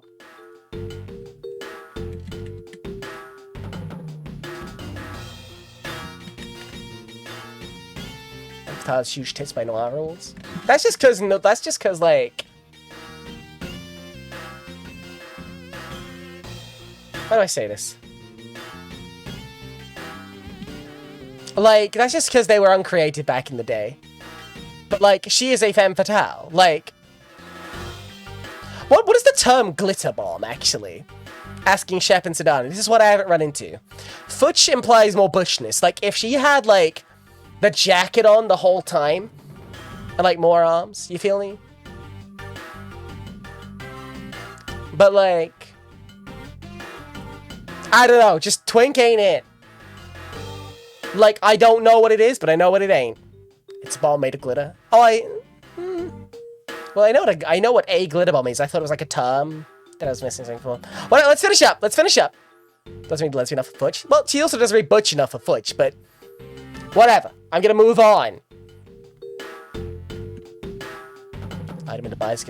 Well, that's because the glitter, like the Binding of Isaac item is probably based on the like glitter bombs as a thing, right? Like, come on. All right. Anyway. Oh, come on, sir. She's just yanking on my chain, isn't she, Mr. Edgeworth? Detective Bad. Wait, no, you're no longer a detective. Mr. Bad. I'd like to ask you about the Yatagarasu. Not you too, Mr. Edgeworth. Mr. Edgeworth here. I should give these back to you. These are the pages from my KJ case files that Yatagarasu stole from my office. What? What? Mr. Edgeworth, I must apologize for last night. Fuck me, that was last goddamn night. This game's chronology is a fucking nightmare. So the Yatagarasu who stole into my room was you, was it? Wait, then that means... What? Then tell me it's not true.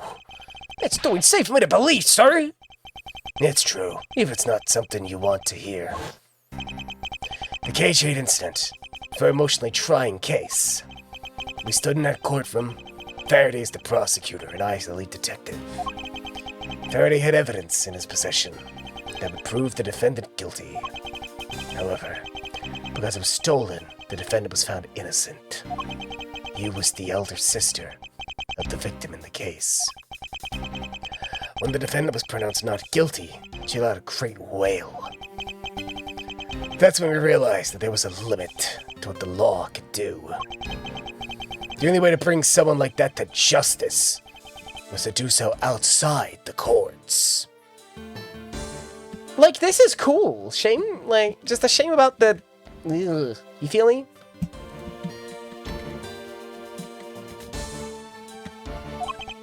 That's what we thought at the time. That's how we formed the Yatagarasu. Hey, this fucking goes insanely hard. Like, real talk. And vowed to bring to light any dirty dealings companies had with the ring, including companies that dealt with the Amano group. Mr. Amano's conglomerate. We called ourselves Yatagarasu and flexed our collective muscle. We exposed all sorts of shady dealings, as a warning to the business world as a whole. By doing that, we were able to stop the higher-ups from covering things up. And then, it was finally time. We finally arrived at the moment when we find out the ringleader's true identity. It was then that you literally stabbed us in the heart. Faraday, he died for it.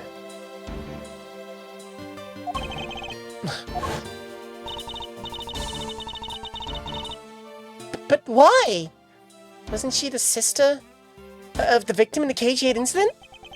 After Faraday's death, I looked into her past. And that's when I found out that she was a phony. The victim at the KG8 incident, CCU? She never had a sister. What? Then that means... Shi-Na wasn't the only fake name she used. Callisto U was another pseudonym. From the very beginning, that woman was a spy sent by the smuggling ring. She said it herself. I was destined to betray everyone from the very beginning. Anyway, let's return to the real topic at hand. Mr. Edgeworth, this trump card to be stuck onto this page of the case file. Please, use it wisely.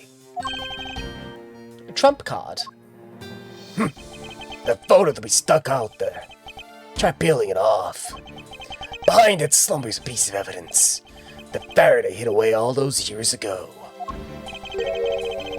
It's the mark of the Etikavrasu. But why? This is a directives card from the big boss. Take a look at the back. This was something Cochin had on him at the time of the KG-8 incident 10 years ago. That blood is from the victim of the incident, Miss CCU. But why is the card adorned with the mark of the Etikavrasu? The reason why? The reason why we called ourselves the Etikavrasu was because of the three-legged raven mark that the smuggling ring's boss used. Apparently orders from the boss would come on these cards without fail. The person who received the order was supposed to burn immediately after reading it. And apparently, it burns a bright green flame when set ablaze. So you mean the cards were written in Beverly's ink? The fact that the card the Cochin was sent made it into Faraday's hand at all is nothing short of a miracle. We decided that whenever we stole anything, we would send a card along with it to the police. So that's what those white cards were. The great thief used a mark that only those within the ring would know. It was our message to the ringleader that we were only a few steps behind. Dang. And one more thing, Detective Gumshoe. I'm entrusting this to you. Your lollipop? What is this, sir? This is what I was talking about earlier. During the KG-8 incident trial, Faraday had this in his possession. This important, definitive piece of evidence. This guy is fucking killing me to voice this much.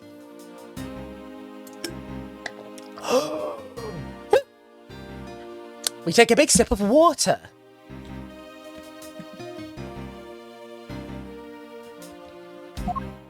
But I thought it was stolen. How do you have it? The person who stole it from us 10 years ago was a man by the name of Ernest Amano. And he had it locked and hidden away for all this time. We forced him to tell us where it was, finally, after the other day's kidnapping case. Okay, damn. Why are you having an aneurysm? What's up? This video. Don't come any closer, I'm warning you! The same video as what Mr. Portsman was trying to conceal from me. Yeah, it would seem that even he was caught up in the ring's web. Amano was preparing to take on the boss someday. And the video is his insurance. That's where the prosecutor comes in. He was to retrieve the video. On top of that, he was apparently instructed to sneak into your office and steal the trump card. Ha! You saw it for yourself, right? The card that told him to preserve the evidence. And that card was not the calling card of the Yatagarasu, but a directives card from the ringleader to Mr. Portsman. The two pieces together make for a strong weapon for whoever holds them. The evidence Mr. Portsman thought to withhold from me. And the one that you stole from my office last night. Both pieces are illegal, and for me to use either one is... Whether you use them or not is up to you. But they'll be of help to you when you take on someone who's above the law. Is the boss one of those who cannot be brought to court? Mr. Faraday spoke of? Detective Bad, there's no limit to the law. It is the people who determine the limits to them. You still insist that even now? You really are something else. I leave the rest in your hands. Now then, Detective Gumshoe, the handcuffs. It's time to lock up the last remaining member of the Yatagarasu. Fucking ice goddamn cold. Fucking actually cool as fuck.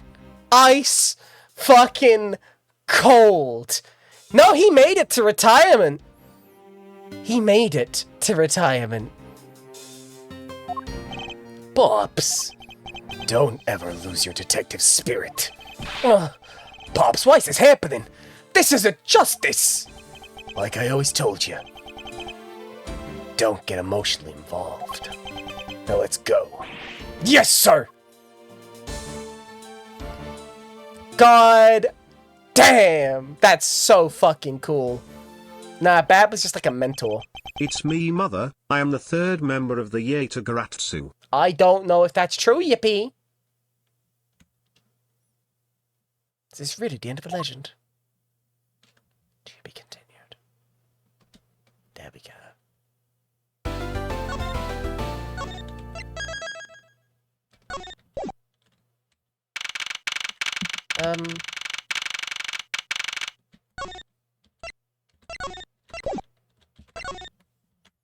There we go.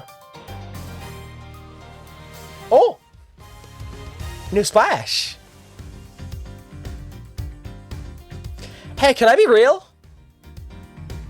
Although it's 4 hours and my stamina is a little lacking these days.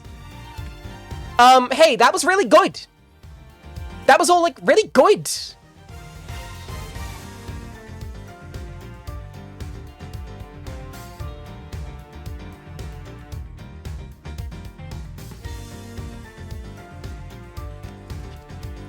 Like, Spirit of Justice moment, but pacing worse.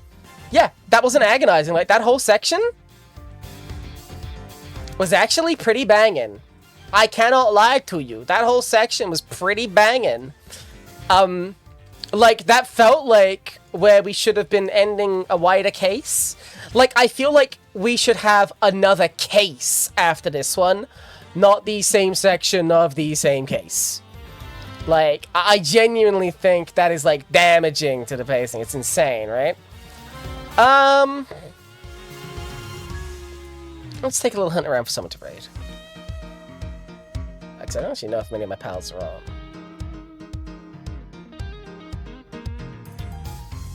Let's see. No, it's a bit late. This alone would always make it better, but then yeah. Yep, Kidnap Turnabout is unfortunately there, huh? Okay. So, chat room. Thank you very much for being here. I think we might just be ending. What would my ideal case be? That's something to, I think, ask when I have a bit more time. Because I'm a little tired, and the thing is, I don't necessarily know, like, giving your ideal mystery case is a little difficult, because, like, I won't know it until I'm, like, solving it, you feel me? Dang it, I missed all my pals being online. I guess Copper and Callie, yeah, but they're playing Bolts. I think we're just gonna... Nah, I just gotta wind it out because I'm really fucking exhausted. Set the fucking Twitch AI emote. Whatever. I've been Jackie Myers. This has been Ace Attorney, Spirit of... No, it hasn't. This has been Ace Attorney Investigations. Fucking... Miles... Oh, yeah, the fucking cat in the chat emote. Yeah, that thing's scuffed. Which is a damn shame. Unless they did change it, I don't know. Anyway. Honk Shoe. Me. I'm gonna be around tomorrow. Probably play some Spider-Man or maybe just some Marvel Rivals. Is that great? Yeah, I'm sorry you had to find out this way. You didn't know? No harm by it. But anyway, take it easy. Have a wonderful rest of your night, a wonderful rest of your weekend. Maybe see you tomorrow for some Spider-Man. Good night, chat room.